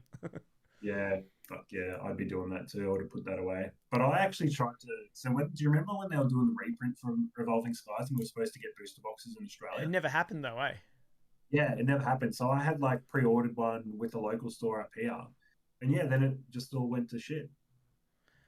It didn't come through, and I got my pre-order money back, but it just all fell through. So I almost had a case. Oh, that would have been chaos though, man. Everyone would have got these boxes, and like you look how crazy the Japanese prices of 151 went. Yeah, that went from like $100 to like 100, 250 in like a few weeks. Yeah. I bought mine direct from Pokemon Center Japan, so it was like $70 shipped. Yeah. Do you collect any Japanese stuff, or you don't really? Too much. Only the promos. Only if it's like Japanese promos. Like I've got a stamp box Pikachu. You know the ones that released in 2021. It's got the Cramorants on one card and then the Pikachu on the other card on the back of that person's shoulder, which I can't think of the Japanese name for those. Stamp box Pikachu. You'd know it if you saw it. Yeah, what year was that? Last year. 2021. Oh no, probably won't. I only started collecting in 2022, mate. Oh, really? I'm a newbie. I'm a noob. I was late to the game. Oh. I bought my first pack of cards. What set was that when you... Celebrations... No, what was it? When was Celebrations out? It was just before Brilliant Stars. So was that Fusion Strike? Yeah, Fusion or Astral Fusion. Yeah. It was Fusion. Because I remember everywhere was still stocking Celebrations. Because I remember the first bunch of stuff I was opening on the channel was all Celebrations because it was just so readily available and I bought it. It was all cheap. So Celebration was still around, and then Brilliant Stars came out. In my head, you were like in the hobby before me. No. I opened up my first pack of Pokemon cards in 2022. Oh, you are a noob. I am. I'm like so really new to it. What was that? Yeah, it's really interesting seeing all like people come in now, like like on Instagram, you get all these people following you and stuff, and you talk to people like Watto, who came in at the end. Like he's a good example because we both talk to him, we Yeah. both know him. Like people coming in at the end of last year, and they don't like we've been on Instagram and had accounts for like two years extra Yeah. compared to like when they joined, and it's like there's all this history that they haven't seen, and then there's like people before you and I Yeah. who have been around, and like it's so weird to think about that and like where people are at and what they've missed, sort of thing. Like just even looking at my Instagram, like Watto was like, "Oh man, you've got some really cool reels." Yeah. And because he was scrolling through and I sent him feels like, "Oh, these ones are really good ones. Like these ones were like these went viral. Like watch these, they're pretty funny." And it's funny how like yeah, people don't see that. They only see from like where you're at to now, and then whatever comes from there. Yeah, that's true. Yeah, Actually, yeah. So people assume that you've been doing it for ages, and you might not have. And yeah, yeah. But people like don't usually go back and look through your profile. I think nice. like if you went back and looked through mine, you'll see it goes from like raw cards, lots of like funny reels. I would also always do like try to do something funny, um, raw card, and then it starts getting into graded cards, and now it's like most of my posts are Yeah. graded cards. But I guess Like that's you finding your niche as well. Or that's finding yeah, your where you want to, because the hobby is pretty broad. Like I think, oh, yeah, like, and I tried to do everything all at once at the start. I was like, all right, I've got to start collecting master sets because I've got to understand how it works. And then I was keeping every single card like bulk. I was sorting and labeling to this. It disgusts me how much time I spent on labeling bulk and sorting bulk. And then I was like, all right, got to get sealed stuff. I got to get, slabs. I've got to get this. I've got to grade stuff. I've got to, and at the end of it, you're like, none of this is fun. Like, yeah. there's other parts. You get rid of all the dumb stuff, and then you strip back to what you actually want to do with the hobby, and then it's a bit more enjoyable. Mate, one of the best things I think about like me getting back into Pokemon cards was like the people that I've met. Yeah. Like it's so cringe. Like people, it's kind of cringe. It's like the community. You're like, oh, we're in the community. It's pretty cringe, but like it's actually like you make some good friendships. You meet 100%. some good people, and yeah, everyone's like-minded, and it's good in a way because everyone's got, like you were saying, that it's really broad and everyone's collecting their own thing. Everyone's doing their own thing. Like there's 900 or 1,000 Pokemon. Everyone's got their individual Pokemon they might collect. Yeah. Everyone's doing like slabs or they're doing sealed, like they're doing binders. Everyone's doing a different thing, so everyone has a different perspective. So that's why I think you should fucking keep doing this because this thing, yeah, this is working out really well. I love watching this stuff. Well, I like this more than ripping packs, if I'm honest. Like I like talking. I've decided to start. I'm slowing it down. I actually have a video coming out soon about it, which is going to be real depressing to watch. But about like, I'm trying to like slow it down a bit, just because it is a lot of money.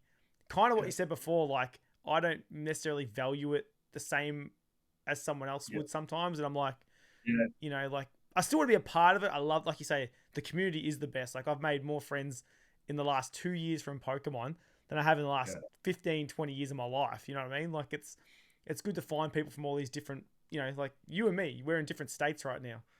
I wouldn't have met. Yeah, that's what I'm saying, right? And like I've never spoken to anyone who isn't in my immediate friends group, in like 15 years. So it's like, you meet other people from other like places. I'm talking to people like Harry's in Perth, Good Times is in New Zealand. It's all through this hobby, and we're all like grown adults. We've got this like kid child, all these grown men like talking about like a kid's game essentially. But that's how you're making friends. If that's one way to make friends as an adult, then that's how you do it. Yeah, it's fun. It's pretty funny. It is a funny thing to look at. But yeah, I totally agree. Everything you just said, I totally agree. Like, there's some great people, and like I hang out with these guys. Like I'll go to collectors market next week, and I don't know if Adam's going to be going. I think he's got to work, but like lunch will be there. A few other guys from Brisbane will be there, so we'll just catch up, have a coffee, hang out, look at some cards and shit. So that's it. Yeah, I think it's fun. Like I'm keen as. Can I ask you about the bulk? Were you like labeling all that and sorting it because you're going to sell it, or? I'm not even joking. At the start, I was literally sleeving every single card like bulk, in like real thick sleeves, and just putting it in. It's like if it was Lost Origin, for example, or if it was at the time Brilliant Stars, say, I put all literally sorting the bulk as into all the leaf cards into one, and then the blue, like the water and the fire into one, and then the reverses, same thing, but in a different box. And then I was labeling. Why? Oh, bro, like I had no idea. Like I was full. It's the most OCD friendly, dumbest waste of time ever. I did that for ages. Did that for freaking ages. I don't know. Have you still got Was that? Have you still got the bulb now? I sold a lot of it. I got really lucky. I had a market at down the road. I had a cabinet where I was just selling cards through that. And I was ended up just like picking chunks out of these tins and just putting it like out of these boxes, putting into these tins and selling the tins for $10 each. And just selling them at the market. And I was selling like 3 or 4 a week. So I ended up just slowly over the months filtered a lot of it away. But now I've stocked it up again. But now I just have the bulk in a pile because I'm going to offload it to a mate for cheap. Just is what it is. It's hard. How does that relationship work? Having a cabinet at was it a TCG store or what was it? No, it was at not a collectibles market. It was a, what do you call it? Just a random market where you pay, it was $220 a month, and then it was 10% on all sales. So it can be a lot or not really. So some months I made like $900 back, and it's minimal work. All you do is label the cards, put it in the cabinet. Yeah, and they sell it. I come back once a week, restock it, make things look prettier, and then it was pretty simple. It was good, but I just noticed that last year when the market was going down, there was just a few months where it was like I was making back maybe $200-300 a month, and you're thinking, oh, what, I'm paying $220 to rent it, 10% to these people. Like if I was selling these on eBay, I'd be paying less, or if I was selling them at a market, you know, it was good to get rid of stuff. Like I said, I even sold bulk. You know, it was good for even that, but now I would love to have that relationship with someone like who had some sort of a setup like that, like because I could just chuck graded cards in there and they would just sit there. Oh, there was a few guys doing it. There was me. That's how I met Gabe from Lunar Cards. Was from doing that, like because I had a cabinet and he had a stall, and that's how we first met. So it's a lot of people were doing it, and he was obviously selling more high end stuff, so he was doing really well at that. And then I was just selling literally just the stuff my doubles that I'd pulled from all my live streams and all my videos. So I was actually grossed out by how much there was there. I was like, oh shit, I spent a lot of money. That's cool. I think that would be awesome to have. I'd love to have something like that. Oh, I'd love to do it again, but when the market's down, like it's just you notice it straight away. Some months I was getting $800 back or $900. I'm like, yes, sweet, you know. That's after I've paid them. That's after I paid all their fees. And then isn't a long-term plan to open a store? Isn't the Jolly Chambers store? It's still on the cards, but it's taking a break at the moment. Times are tough, mate. Times are real tough at the moment. It's like it's hard affording stuff. You know, it's an expensive hobby. You know. Yeah. Are you gonna be vending at the Midnight Trader thing? Yes. Next week. Yes, I've got my missus is coming to help. She's manning the table, and she'll be selling stuff for me on my behalf while I'm on stage ripping packs. So I'm going to be live for 6 hours. What are you selling? What are you taking? What's the game plan? A lot of UFC. If you saw my desk right now, it's disgusting. I saw you post the other day on Instagram. Was it that one? That was half of it. Half of it. I cleaned all that up, and then I was like, yes, it took me 2 nights to clean up and label and price and all that shit, yeah? And then I turned around. I'm not joking. I swiveled my chair around, and there's a box on the floor there filled. Yeah. And I was like, oh my God. So my table looks exactly the same as it did the other day, and they're all different cards. It's a nightmare. So that's just the UFC, and then I've got 3 or 4 binders of Pokemon to sell. Okay, so you're doing binders. Are you doing sealed? Are you going to sell any sealed or? Oh, I don't think so. I've got some stuff I would like to sell, but I'm not that desperate. I'm not in super desperation mode right now to sell stuff. But was that sorry? What about the Funko Pops? Never. I'm not joking, right? I'm gonna do a video soon. I've got it on my whiteboard to do in the next week. I'm gonna do a studio tour. I'm gonna show people because people don't actually understand how much Funko Pops I have. I've got them here. I've got them double tiered up the top there. I have them in my bedroom, like 3 deep, 2 high on the shelves, and then I have down the back of the house, which is ones I'm selling at Midnight Sings. I've got just a whole display filled of them. I've got so many Funko Pops, it's disgusting. Do you know how many you have?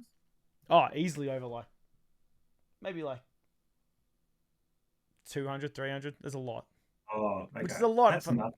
That's nothing. Listen, I'm My, not a my hardcore friends, Funko Pop collector. I am just a casual Funko Pop collector, and I have yeah, that many. friends of mine had I think they've sold a few now, but they had like 800. Yeah, it's Insane. it's another money pit, bro. But Yeah, ask me on it. Ask me, 2 or 3 times a week, which I like more. I'll say Funko Pops over Pokemon.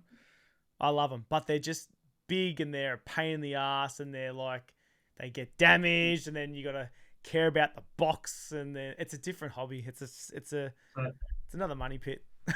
would you probably wouldn't do this, but would you ever grade Funko Pops? No, I don't like that idea. I think it's silly. Okay. I think it adds unnecessary price to it for low Yeah. payoff. So Funko's cards are different. Different market. It's a Different different market. market. It's a Yeah. different thing. I think, and even you'll see like people stopped really jumping on the fun when they brought it out. Oh, we're gonna start grading Funko Pops. It hasn't Yeah. really taken off. I don't know. I've still never seen a graded Funko Pop in the wild. You know what I mean? And Yeah. I speak to people and talk to people who are pretty hardcore Funko enthusiasts, and they're all like, "Nah," you know, Yeah. because even I like this, saw I saw some at Supernova one year, PSA graded. yeah. They were maybe basketball people characters. They might have been basketball. If it was a rare pop, like just say a basketball one's a good example. If it was a basketball pop vinyl that got signed by the actual basketballer, I and think it then was. I think it was. oh Yeah. well, I think. I can understand that. I could, Yeah. but at the same time, it's just to grade. I don't even know the price. I think it's pretty pricey to grade them, so you're not adding really any value because I don't think people like Funko collectors aren't card collectors. They're not putting any stock in, a graded Funko Pop. I don't know. I just haven't seen it happen personally. Yeah. So what do you sell first, Arceus, or do you sell Funkos? I'm never selling Arceus. Okay, so it's Funkos. I'll be selling. There we go. I would love to We've, sell we've, Funko, bro. This is why I want to shop because I would just love to sell and talk about pop vinyls and Pokemon cards all day. That's my dream yeah. job is just to have a shop, sell and talk crap all day about collectibles. Could you go work at a store to just check out if you liked it first? Oh, my dream job would be to work at EB Games, 100%. That's my dream job. I tell my missus that all the time. Like, what's my dream job? Work at EB Games. I could get that job tomorrow, right? I'm way overqualified for it, but it's not going to pay my bills. That's not gonna refinance my hobbies and my life, Yeah. Yeah, you could be like would you be a manager of a store or just be like a lackey on the floor? Oh yeah, I'm not gonna let some 15-year-old boss me around. No way. Like, Yeah. no, I definitely I like what I do now. I work in I like my job now. I like the industry I'm in, but yeah, no, the goal is definitely one day to just the right moment hasn't arisen yet. I've had talks with people and different things and different projects behind the scenes. And then life is things fall through. People have different financial plans. What was that? What's it cost to do it? To open up a store. Oh yeah, just like how weird. Do you have like a ballpark of what it's actually going to cost? I reckon 15K would get me started, but you got to know the knowledge, right? Because anyone can get 15K worth of stock and put it on some shelves in a store, right? Anyone can rent out a store and put 15K worth of stock on the shelves. That's easy. That's the easiest part about doing it. But it's got to be learning about what to buy, what to trade, how to, continue that, yeah? Yeah. Because you've got to, guys like Gabe. Gabe's a great example. Like, he's been doing this forever.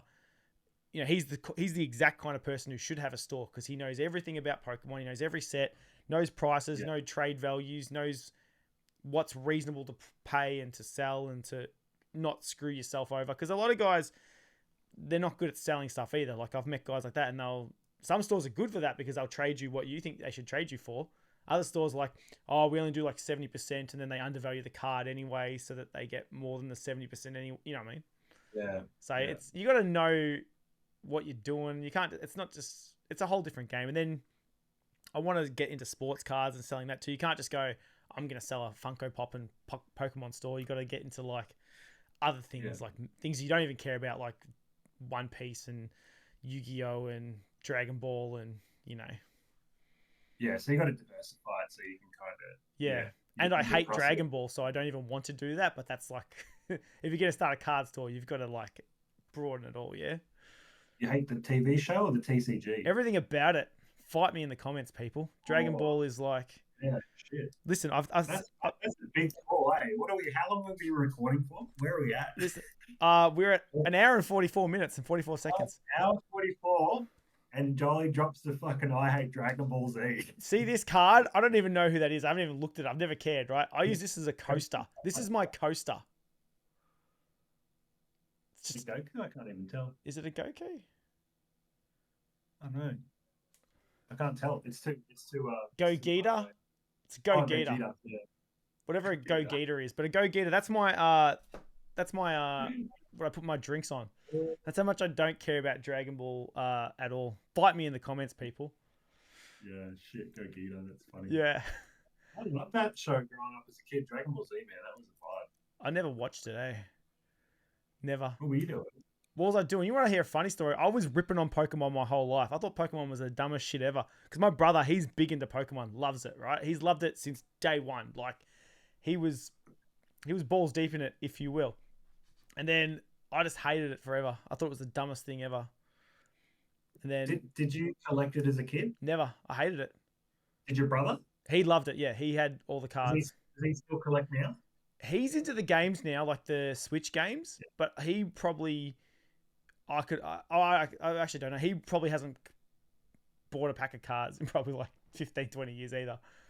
Does he still have his whole collection? He would at my mum's house. She definitely still has his base set because I remember she's usually has it just sitting on a desk. She's got like a room of all of my brother's old stuff.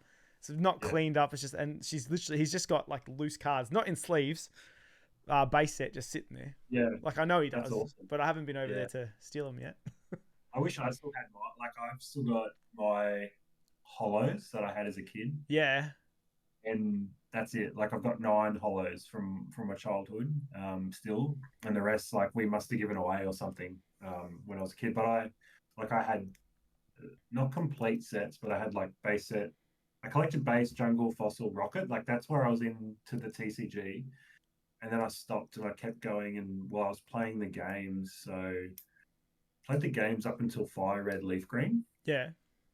So that must have been like 2000 I don't know, maybe like 2004. I'm just guessing. Whenever that, yeah. So that was like the timeline that I was collecting. But I still got the hollows, so that's cool. I still have those. That's awesome. Yeah. 20 years old, over 20 years old now, but yeah, I've still got those. And then you just had a break for a bit. Yeah, just the mid-20s break that everyone seems to have. Everyone has that start of high school to 20-year-old, and then they get to 30 and start collecting. Props to the people who probably collected Pokemon all their lives and are now like potentially multi-millionaires. Like, yeah, those guys that held on to all the black and white era stuff and all the Wizards of the Coast stuff. Yeah. Anyone collecting like boxes during that, like any of the last like 15 years, anyone who held on the boxes, like they would have made a fair bit of money in the last few years. I've told this story before. Like I think it was about 2010, 2009, 2010. I remember randomly thinking, what's Pokemon doing with itself? Because I haven't thought about Pokemon at that point in like 10, 11 years. Yeah. And then randomly went on eBay to go check what it was. And I was like, oh, there you go. Look, like, the biggest card in the set was only like $100. I'm like, this shit hasn't even gone up in like, 12 years. It's worthless. Yeah. And then you were thinking that hurts my brain right now. So you were what? You must have been like, what are you like 20? You're 22 years old by then? Yeah, I was about 22 years old then. Yeah. Yeah, and you were looking at Pokemon to see what value it had. Yeah, I was like trying to. I can't remember what. I remember what we were just talking about. Something like, what's a thing? Because people always have ideas of what money and what boys do. They sit around going, "How can we not have to go to work on Monday?" And then it was like, "Oh no, Pokemon's not worth nothing." And then far out. Like I was speaking to Gabe about that too, and he was saying to me how they were just buying base sets and just ripping them for fun because they were so cheap. How long's he been in the hobby? He was still collecting stuff, I think, since the beginning, and I think he was still collecting stuff throughout the years. Yeah, wow. He's got some pretty cool stuff because in his store he had a lot of stuff that still had the EB Games sticker on it that said $30, and because when he bought it was he was still buying sealed and holding it, and because I think people don't realize like how much some of the cards and stuff got up in price. Yeah, compared to like pre-2020, like 2019 and before, like some of the stuff is like insanely cheap. Yeah, it was. Logan Paul ruined it for everyone, man. At the time, it was probably like all-time sales highs. Like some cards are probably at their peak of peaks, but we look back now in hindsight and go, "Oh, that was super cheap." But like at the time, they were probably expensive, right? They were Yeah. slowly accumulating over time. I'm trying to think of some examples of cards that I have or I've looked at that were like, I don't know. I know like some EX era holos would have been like a couple $100. Yeah. The what is it? The Tyranitar that I have from Unseen Forces in a PSA 10, like that during the hype went up to like I think 2,600 USD, It's insane. and I think it was like a 150 USD card before like 2019. Yeah. A lot of I stuff public went. that's like $300 Australian up to 4,000 Australian dollars. Like, Yeah. yeah, That's a lot of it's people got into the hobby after that though, eh? So it was like everything, but it got crazy. Everyone was stuck at home at COVID, so they was buying cards online. you know? it's a crazy time. And like I wasn't even like thinking about Pokemon in 2020. Like Yeah. it was so weird. Like it was so far from my mind. Like I think I just like had seen on my personal Instagram, I'd seen like a Pokemon post. I think I'd seen like do you know, you might not know him, but Dan, who was previously Pokemon Paw Patrol. I do. You might know. I feel like I've heard that name. Yeah. Yeah, so I think I'd seen like a post he did. I don't know how it came up, no idea. And then I think I watched like I think I watched like an unlisted leaf video. Like I might have like gone on YouTube and be like, oh, like Pokemon, and Yeah. I saw an unlisted leaf video, and then I went and like to mum and dad's. I was like, oh, where's like my old holo cards? Still had them, they were there. And then after that, that's how it all started. Yeah. And I watched like the Logan Paul stuff and went and watched all that. I was like, holy shit, this is fucking crazy. It's coming back. It's back. Yeah. And that was all like, but that wasn't until like 2021 that I did that. Like, that wasn't until September or August sometime. Yeah. So I missed all that. Like, I don't know what I was doing, but I was probably just doing COVID stuff, stuck at home. But, Yeah. Doing other things, more concerned about the world than. Yeah. What made you get back into it? Funnily enough, it was after COVID. Unfortunately, I wish I got into it maybe a year or two earlier. But Yeah, well, mine was after COVID. Well, mine was like COVID was still happening, but it was like after it all, Pokemon was like going crazy. yeah. I got into it. I think I've told this story a few times. I got into it through investing. So which is a funny way to like transition, but that's literally how it was. So I'm like, I was into like, I'm into real estate and shares and all this. Yes. Oh, far out. Look at that. Bloody hell. Invest. Yeah, no, I got into it through investing. Invest. Yeah, that one's gone up heaps too, eh? That's disgusting. Why, how many do you have of them? I keep going. Invest. Oh, celebrations. How much? You paid $220 for that one, didn't you? Yeah, that's right. It's like $600 now. Is it? Yeah. In your video, you said it was only 400 and something, but it's actually over 600 now. Is that AUD or USD? That's AUD. AUD, brother. Only talking AUD. Sorry, America. Sorry, America.